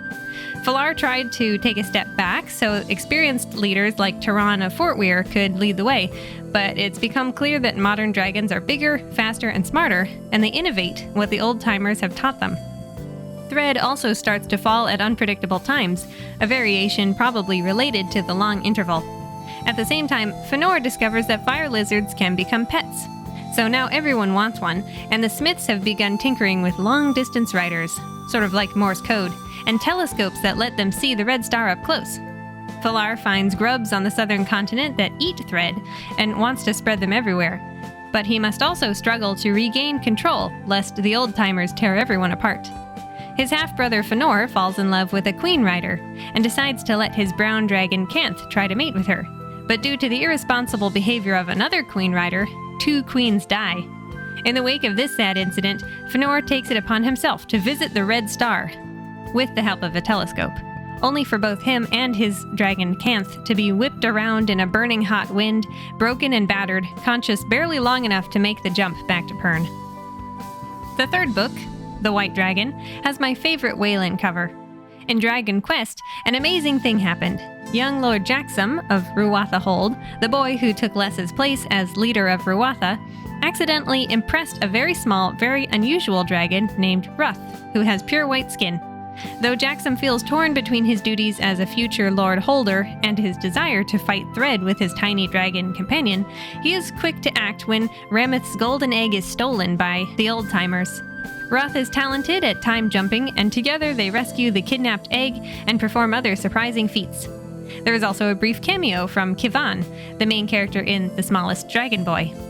Also, poor Falar has to fight and kill some backwards tyrant in all 3 books, which is kind of funny to me. Okay, I think you're all caught up. The dragons in these books are big. Sometimes the cover art doesn't make this abundantly clear, but they are described in McCaffrey's text many times, and they are big. In the Dragon Lover's Guide to Pern, there's even a diagram showing Rameth next to a jet airplane. At one point, the book says Lessa is dwarfed by Rameth's 6-foot head. Though Bronze Dementh is sometimes referred to as the biggest dragon on Pern, it is frequently stated that Rameth is actually longer in the wing than any bronze is, which would include him. Let's go over the dragon colors. Female greens are the smallest dragons. They are sterile due to chewing firestone, and they seemingly can't produce bronzes or gold eggs anyway. But they are still amorous, and their riders have to be cognizant about when they leave the Weyr, since a dragon in heat affects her rider's temperament. Greens are faster than the larger dragons, so they are good at swooping in to catch falling thread and are great messengers. Green riders have a strong sense of camaraderie with each other, and with the riders of blues, browns, or bronzes who fly with their dragons. A number of green riders appear briefly in the books, including Geralt from Ruatha Hold and Tereb of Fort Weyr, who rides Beth. Book 3 delves deeper into the bond between human and dragon that is always present, even during pain, parties, and mating flights. McCaffrey confirms in The White Dragon that green riders, and the riders of dragons who mate with the greens, are just as tied to the emotions of the act as queen riders are. A special cavern in the Weyr is kept empty for the use of dragon riders caught in the throes of mating passions. Evidence that Weyr's looser attitude towards sex is thanks to the uncontrollable urges of the dragon bond. Men wrestle with men as green flies with blue, brown, or bronze. At the end of Book 2, a girl named Miriam impresses a green dragon, becoming the first female fighting rider in memory. And in Book 3, she has to come to terms with the desperate nature of her dragon's amorous needs, like any queen rider has to. The next size up is blue. Blue dragons are mentioned the least in the Dragon Rider books, though supposedly they are more numerous than the bigger dragons. They are male, but they can't compete with browns or bronzes in terms of size, so they are grouped more with the greens, though it seems rare for them to win a green's affection. The only notable blue rider in the series so far is Old Sagan, the first modern casualty of Threadfall. His dragon was Tagath. He and the green riders were Wyrling masters and teachers. Brown dragons are significantly bigger than blues and greens, and their riders usually become wing seconds under bronze riders. There are something like twice as many browns as there are bronzes.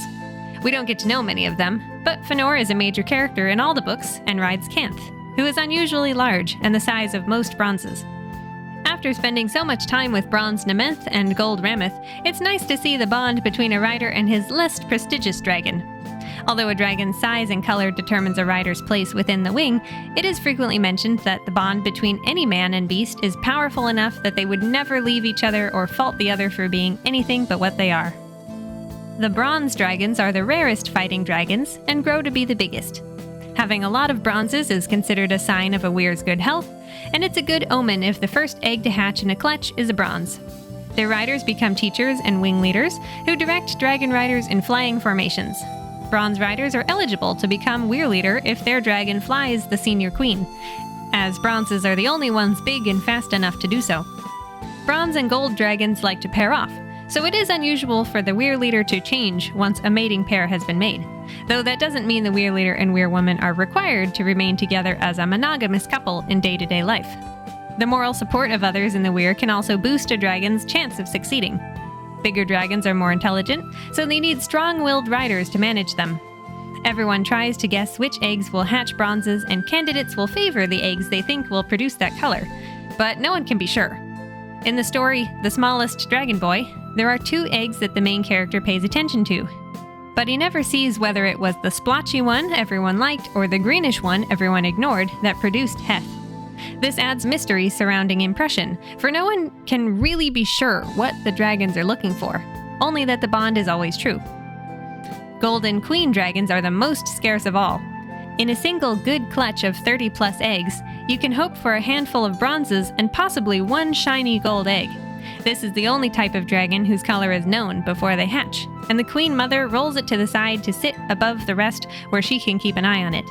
When queens hatch, the dragons hum, especially the bronzes, in reverence for this important addition to the global family. There seem to be no issues whatsoever with inbreeding dragons, so generations are only loosely paid attention to. Lessa's Queen Rameth is a slight exception since she produces so many eggs and so many fabulous queens like Pridith and Weyrenth. In Book 3, the old-timers' queens are no longer laying eggs, so they steal Rameth's golden one in the hopes of rejuvenating their ranks. If you'd like to learn more about dragon impression, please listen to my episode on The Smallest Dragon Boy on YouTube, or get yourself a copy of The Dragon Lover's Guide to Pern, which includes the impression story of Fëlar and Lessa's son. Some other basics include hatchlings' ravenous hunger, which they seem to have inherited from fire lizards. While the lizards turn cannibal, only the strongest surviving the nest, dragons immediately attach themselves to a human partner who then feeds them. Also, interestingly, dragons don't usually use human names, referring to them in other ways, or via their dragon. They only name people they like or respect. Nemeth does this with Lessa, and Canth does it for Breck. The opposite example shows up in Book 2, when Nemeth refuses to use the name of Weyr leader Takul, much to Fëlar's surprise, when normally the man's status as a leader and a bronze rider would earn a dragon's respect. This foreshadows how Takul is later shown to be hard-headed and at odds with Fëlar. Dragons have a naming convention, the same way dragon men do. Their names always end with a TH sound. Apologies to my non-native English listeners, since English really loves this noise. These names are inherent. While fire lizards are named by their humans, dragons are able to communicate their own names as soon as they burst out of their shells and are impressed by a young man or woman present on the hatching grounds. They can be long, like Nementh or Celianth, or they can be short, like Beth or Hath. Male dragon riders then change their names after impression.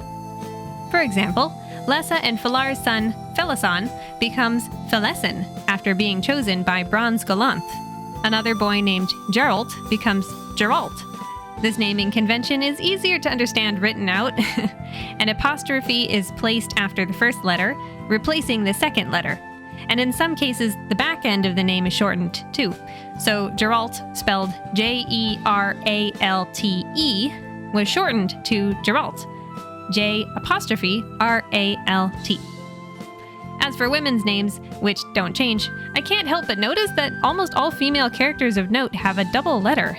Lessa, Lessa, Breck, Brekke, Mirim, Mirrim, Shara, Sharra, and so on. The exceptions are people like Minora and Kailara.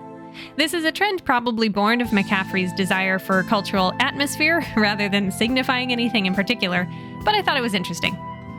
Anne McCaffrey's name happens to have 2 double letters in it, so maybe it's a personal preference. Returning to the dragon bond, McCaffrey writes about telepathic ability in many of her novels, much like Stephen King. You can make an argument for whether or not the Pern books take place in the same universe as her other series, such as Pegasus in Flight or The Rowan, based on the spacefaring nature of future society that utilizes capable people's minds above everything else. Admittedly, I would have better understanding of this if I went back and read Dragon's Dawn before finishing this review, but that would push this episode back even further, so we'll just speculate about the history of Pern for now. We know that some of the original Pern colonists were sensitive and empathetic, and a combination of science and telepathy made it possible to breed dragons from the tiny native fire lizards. We also know that this connection between human and dragon has made the dragons continually smarter, to the point where it's frequently mentioned that even 400 turns time makes a big difference. Dragons in Lessa and Falar's time are basically sentient beings capable of complex thought, though they are similar to Earth whales in terms of freedom and emotional intelligence, more so than they are to humans. We can infer that contact with humans is what allows them to develop such a deep emotional telepathic language with their riders. However, their memory is a bit short, while fire lizards share more vivid picture memories despite being less intelligent.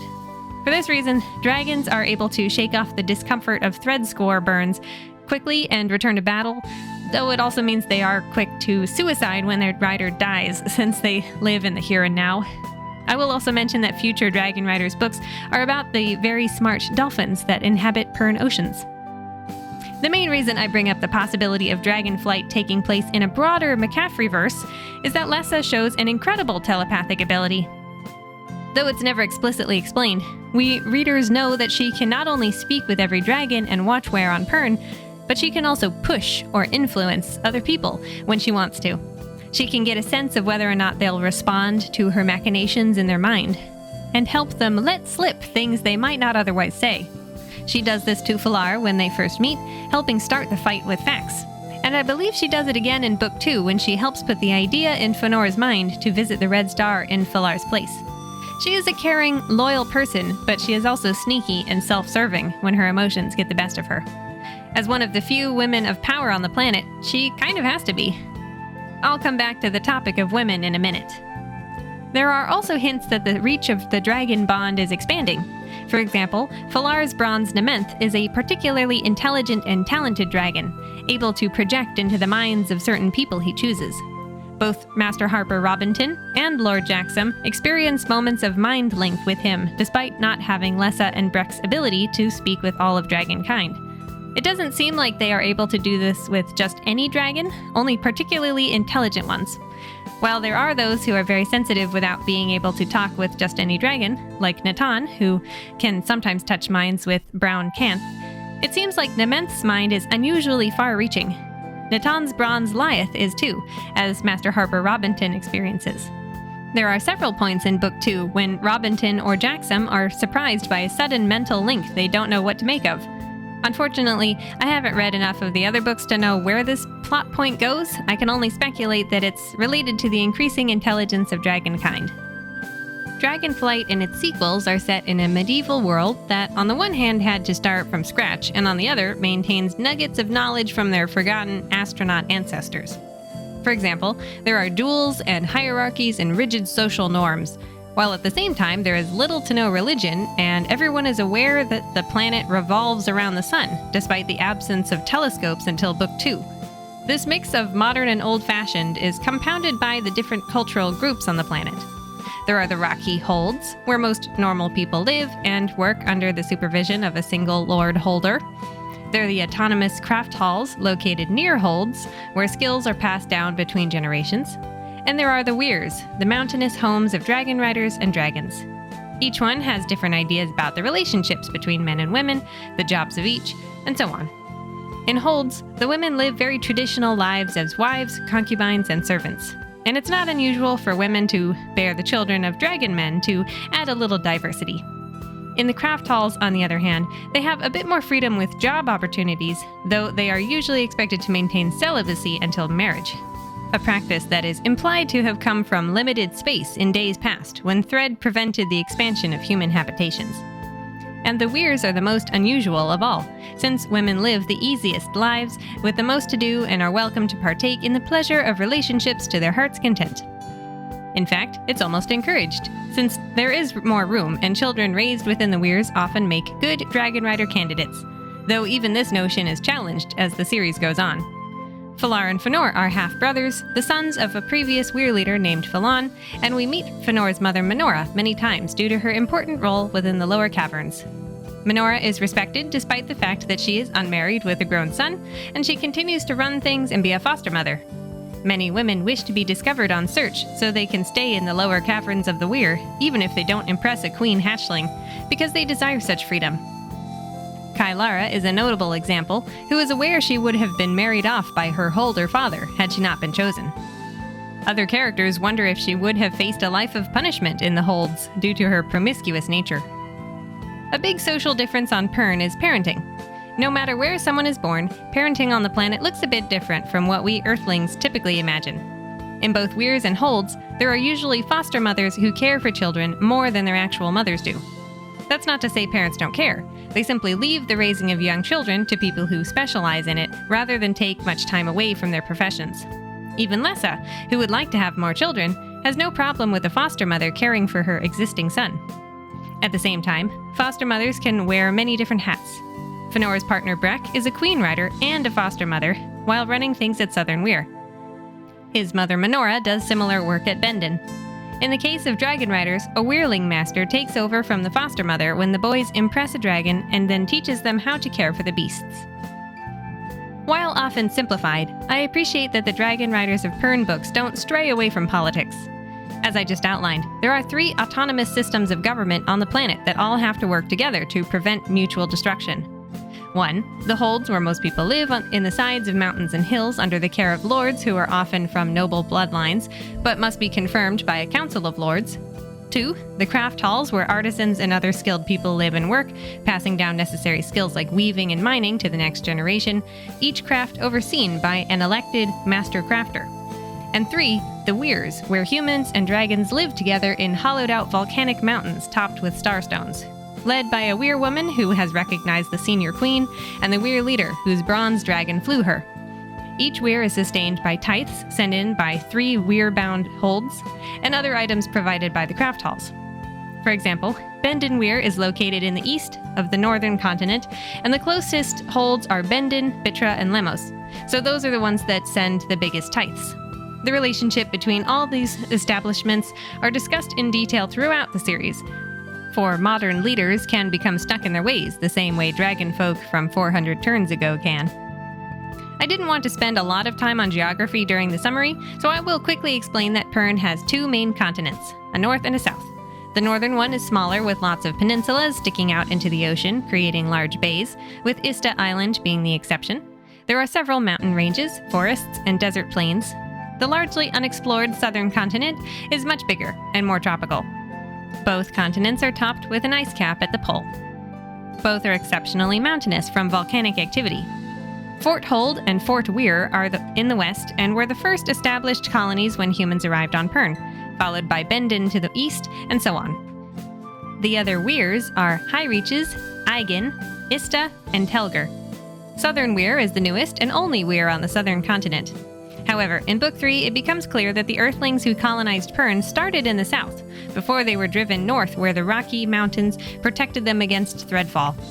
There are tidbits thrown in now and then throughout the series to show how the close proximity of the Red Star, wrongly named since it's actually a planet with life on it, disrupts the rhythms of Pern.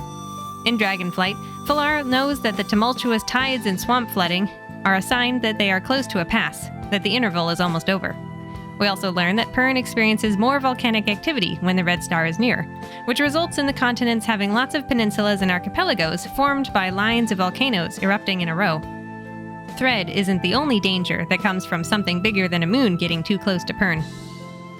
Dragonflight takes place at a turning point in history, when the whole world has had an upset after 400 quiet years.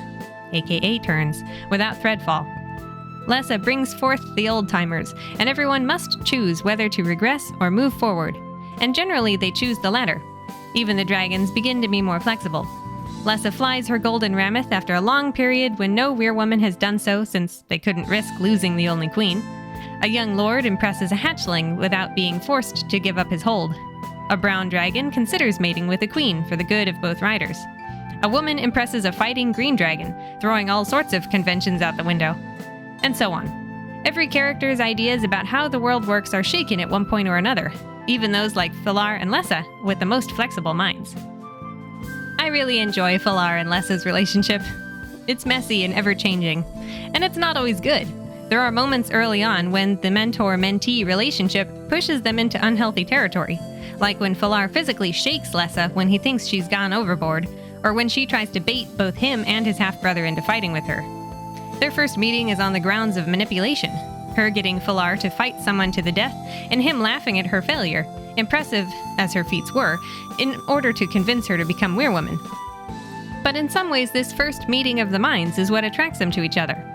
At first, they see each other as only one thing, vengeful spirit or arrogant dragon man, but as soon as Philar gets a look at Lessa without all the grime of her drudgery days, and she hears him speak about the coming of the Red Star, they begin to see each other as people and appreciate everything that led them to this point. And they don't immediately become a couple, nor do they have a drawn-out will they, won't they narrative. For about 2 years, they get to know each other in the context of a council room setting, Philar dropping hints to help Lessa while she becomes convinced he's the only bronze rider left to make a difference. And then they become Weyr Leader and Weirwoman together after Rameth's first mating flight. While a very passionate, exciting chapter, it doesn't solidify their bond. And later on, I'm glad that Philar fully appreciates how much he loves and needs Lessa even before she nearly dies. It can be annoying when two characters only know how much they need each other because they had a near-death experience. I would even hazard a guess that Philar was basically in love with Lessa from the moment he understood all that she truly was, whether he recognized that in himself or not, though he seems to realize it pretty quickly after they become roommates. For a chunk of Part 3 in Dragonflight, Philar pines for Lessa's affections, even though he already shares her bed. These books are quite introspective, with the characters thinking deeply on many topics, and this is a great example. Halt. Trigger warning. Okay. Quote, "He caught her arm and felt her body tense. He set his teeth, wishing, as he had 100 times since Rameth rose in her first mating flight, that Lessa had not been virgin too. He had not thought to control his dragon-incited emotions, and Lessa's first sexual experience had been violent. It had surprised him to be first, considering her adolescent years had been spent drudging for lascivious warders and soldier types. Evidently no one had bothered to penetrate the curtain of rags and the coat of filth she had carefully maintained as a disguise. He had been a considerate and gentle bedmate ever since, but unless Rameth and Nementh were involved, he might as well call it rape." Unquote. I was quite shocked the first time I read this section, and I've taken some time to think about it while rereading the Dragonrider books. Although I love the male characters, I do think there is a touch of female nighttime fantasy mixed into the narrative. The menfolk we focus on seem to more or less know what the women need, even if the ladies don't fully know it themselves at the time. To modern audiences, this interaction between Philar and Lessa, him wondering if he's forcing himself on an unwilling partner, is probably indefensible at first glance. And I agree. But I think the point being made over the course of the story is that Lessa getting used to physical intimacy is separate from the trust she eventually bestows upon Philar. For a long time, she is more open to the dragons than to any human, though she has good enough relationships with Minora and a few others. This is the chapter in which Lessa accidentally time jumps for the first time after getting impatient with Philar's steady teaching methods. One chapter later, Rameth lays her first clutch of eggs, and Lessa admits that she believes Philar can unite Pern against the looming fall of Thread. And another chapter after that, she reveals that she does feel possessive of Philar, as Rameth does of Nementh, and it becomes clear that the two of them will never stray from their relationship. Since this is where the story is headed, I really appreciate that McCaffrey took the time to explore Philar's conflicting emotions about his relationship with Lessa in the early days, in a very raw sort of way. There are many points throughout the trilogy where Philar and Lessa share a private look or inside joke, and it's so intimate that other characters get embarrassed.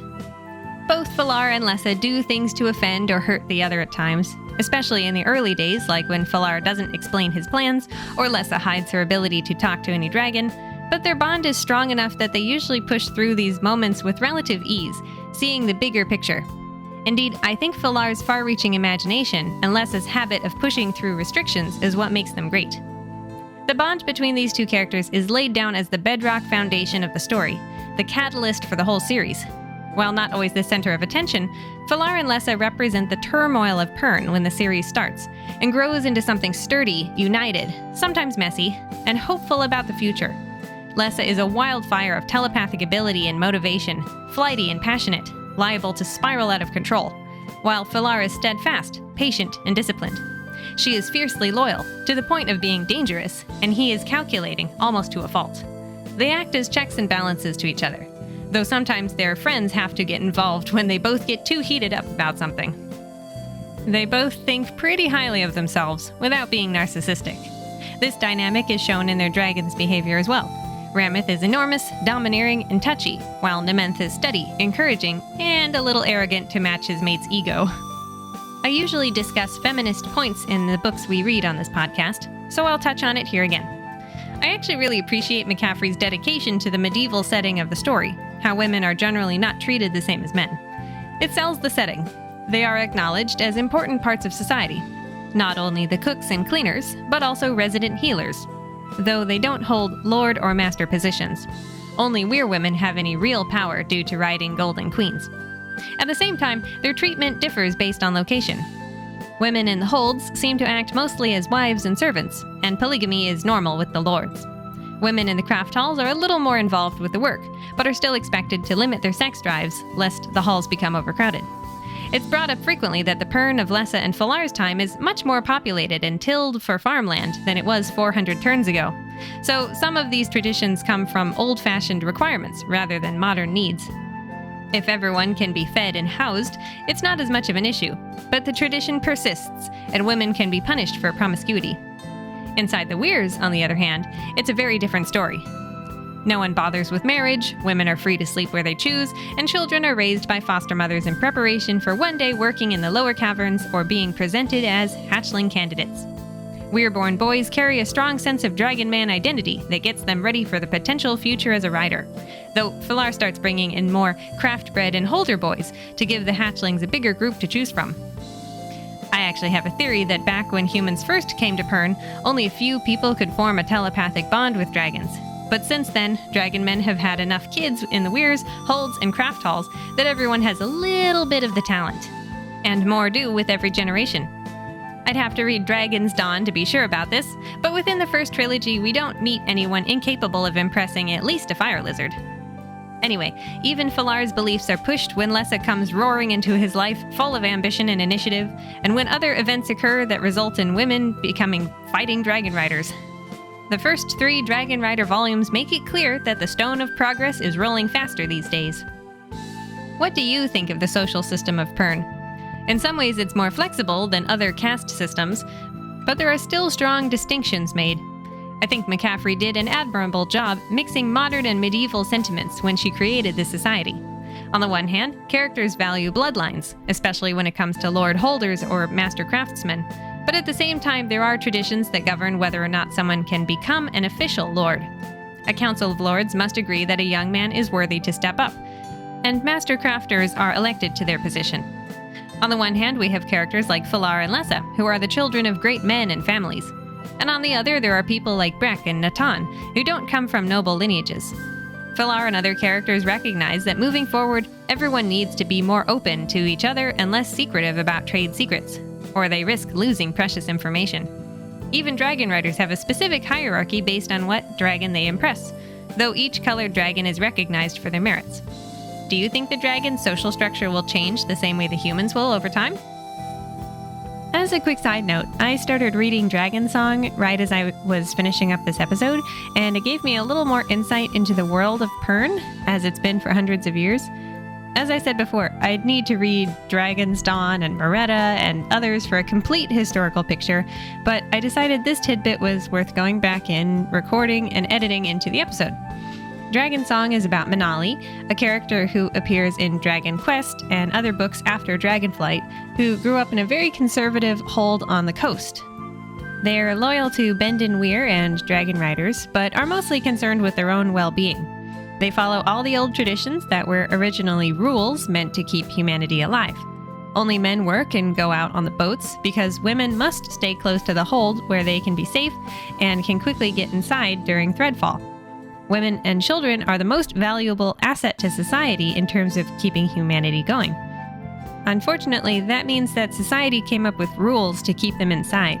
Manali is beaten by her father when she disobeys him, is disciplined by her mother to ensure she doesn't overstep again, and spends her days among the old women who never venture farther than the front yard. This is particularly interesting considering that at this point in the story, threadfall is a recent occurrence, something that hasn't happened for 400 turns. These people follow these patriarchal traditions despite them not having a real purpose anymore. Manali also suffers from the fact that she has immense musical talent, but only men can be harpers, who leave home and travel the world where, traditionally, Pern was dangerous. I was somewhat incorrect when I said that craft halls have more job opportunities for women. That is something still evolving within the series.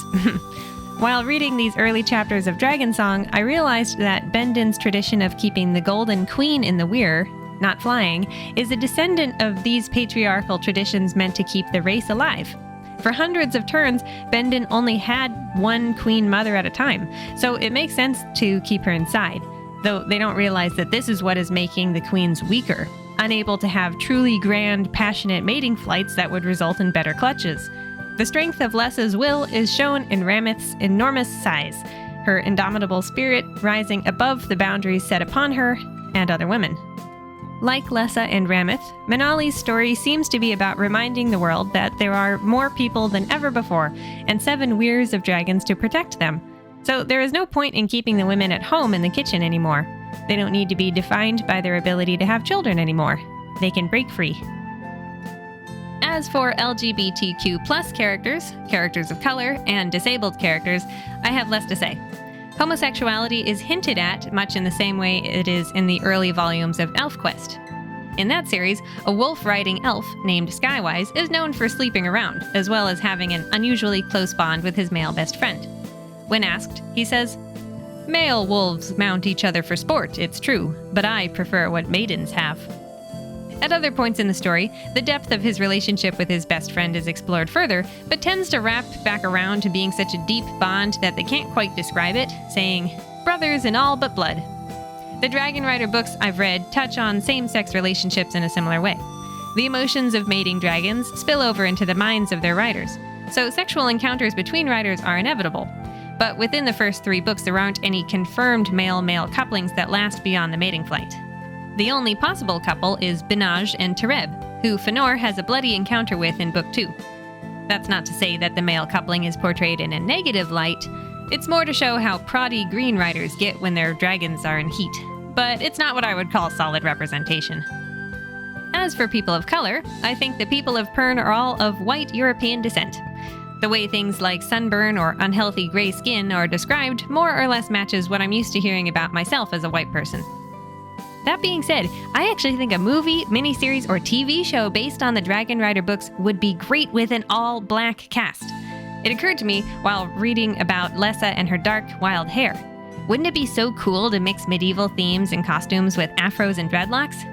I might not really know what I'm talking about, but if the people of Pern are mostly descended from one small group of colonists of the same or similar race, then I think it would be neat to switch that race to black with a capital B. Really, you could imagine the people of Pern being any race, but I really love traditionally African hairstyles. Lessa could start out with a matted lump of hair from her drudgery days, and then brush it out into a giant afro after she cleans up, and then have long braids that keep it out of her face when she's riding. Let's get on it, Hollywood! There apparently was an attempt to turn the Dragonrider series into a children's TV show, but according to the Jewel Riders archive on YouTube, McCaffrey decided to back out of the project, and the creators switched to a more Arthurian setting. Princess Guinevere and the Jewel Riders actually ended up being a colorful 80s cartoon in the same vein as Gem and the Holograms, Masters of the Universe, Star Fairies, and Thundercats. While looking these up, I also found a show called Black Star that seems inspired by the Dragon Rider books. The trailer says, John Blackstar, astronaut, is swept through a black hole into an ancient alien universe. Trapped on the planet Sagar, Blackstar is rescued by the tiny Trobbit people. In turn, he joins their fight for freedom against the cruel overlord, who rules by the might of the Power Star. The Power Star is split into the Power Sword and the Star Sword. And so, with Star Sword in hand, Blackstar, together with his allies, sets out to save the planet Sagar. Throughout the trailer, you can see Blackstar riding on a dragon, sort of like Falar meets He-Man meets Conan meets John Carter. The Trobbit people also look like Smurfs crossed with hobbits, and Blackstar has adventures with a gang of oddballs who make me think of the Fellowship of the Ring if they were X-Men. I'm not going to hunt for every piece of media that features someone riding on a dragon. They're not all based on McCaffrey's work. There are dragon riders and dragon bonds in The Lord of the Rings, Aragon, How to Train Your Dragon, Dragon Rider, Ever After High Dragon Games, and Dragonheart. Not to mention books like Dragon Rider, The Dragon Rider Heritage, Dragon Rider Chronicles, City of Dragons, and Unbound. There's also a board game and action figure set called Dragon Riders of the Styx. You get the idea. Everybody wants to ride a dragon.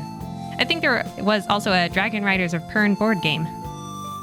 As for a few other talking points I didn't fit in elsewhere, I'll mention that there are several age gap relationships that I have slightly mixed feelings about.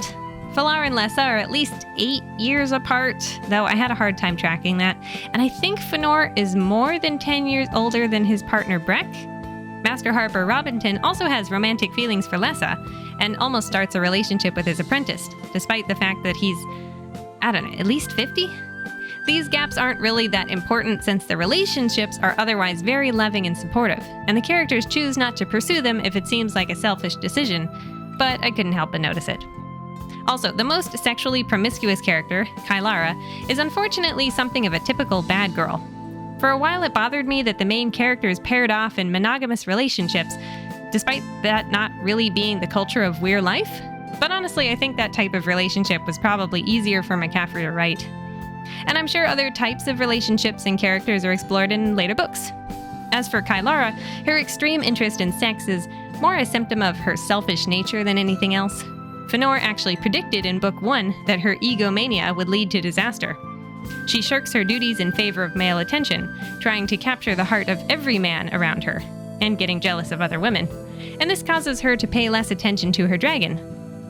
Her choice to go have a fling with Lord Merrin in Book 2 pushes Pridith into mating earlier than usual, and that happens to coincide with Breck's Queen Wyrynth's first flight. The two queens are completely overtaken by instinct and fight to the death, leaving two women bereft and alone, though Breck is saved by her ability to speak with any other dragon. Kylara is one of the only riders in the books to show such negligence towards her bonded dragon, and also towards her fire lizard when she gets one. Fortunately, in regards to slut-shaming or lack thereof, there are other characters like Minora whose sex life is only hinted at, since it's never made clear whether Minora and Weyr leader Phelan were anything more than friends with benefits that resulted in Fëanor. She isn't described as having lingering grief for the deceased Weyr leader, as if she were a widow, nor holding any jealousy over the last Weyr woman who he would have lived with. Though that does bring up the disturbing point that if Falar had succeeded in becoming Weyr leader after his father, that would have meant living with the woman who was previously his father's roommate. An added level of weirdness is that we don't know who Falar's mother is, at least not from anything I've read so far. Ultimately, I think the politics of the situation overrode some of those details that might not be as dicey as they first appear. We can only hope. Well, do I have any other criticisms? Not exactly, but I will list a few plot holes I noticed between Dragonflight and its sequels. The Dragon Riders of Pern books seem to have evolved as they were written, so parts of the narrative change here and there, mostly between the first book Dragonflight and other books like Dragonquest and so on. Sometimes more detail is added, as with how the dragon's sparkling faceted eyes change color depending on their mood, or how green dragons are proddy females, not dissimilar to queens in some ways. And sometimes things are outright changed. Here are the ones I noticed. Number 1. Lytol, who becomes the warder of Ruatha Hold and raises young Lord Jaxum, used to be a dragon rider until Larth was killed in a fire-breathing accident. In Book 1, his dragon is referred to as a green. In subsequent volumes, they say it was a brown. Number 2. Kylara's name is written as Kylora in Book 1. She's also said to be Lord Larad's half-sister at one point, then changed to full sister. Number 3. The spelling of Kylara's dragon, Pridith's name, changes from Pridith with 2 I's to Prideth with an E. Number 4.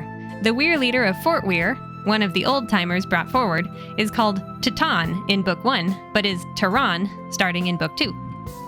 And number 5, I can't quite wrap my head around the fact that over 1,800 dragons weren't spotted even once during their time jumps forward. Maybe the night watchmen who saw them hovering in the night sky weren't believed, and it was never added to the records. Aside from these points, there are any number of details that get fleshed out over the course of the series, such as the mechanics of fire breathing using firestone turned in the dragon's second stomach, their forked tails, or riders' helmets. But we'll leave it here for today. Oof, I'm glad I chose to limit the summary to just Dragonflight. For a second there, I thought about making 3 episodes, but there are just too many politics after a certain point. Anyway, what did you think? Would you like to see a movie or TV show come out of this series? Leave a comment on YouTube or Instagram with your thoughts. Don't forget to subscribe and click the bell for notifications on YouTube, as well as bonus episodes. Otherwise, I'll see you on Spotify and Apple Podcasts. Until next time, bye-bye, Earthlings.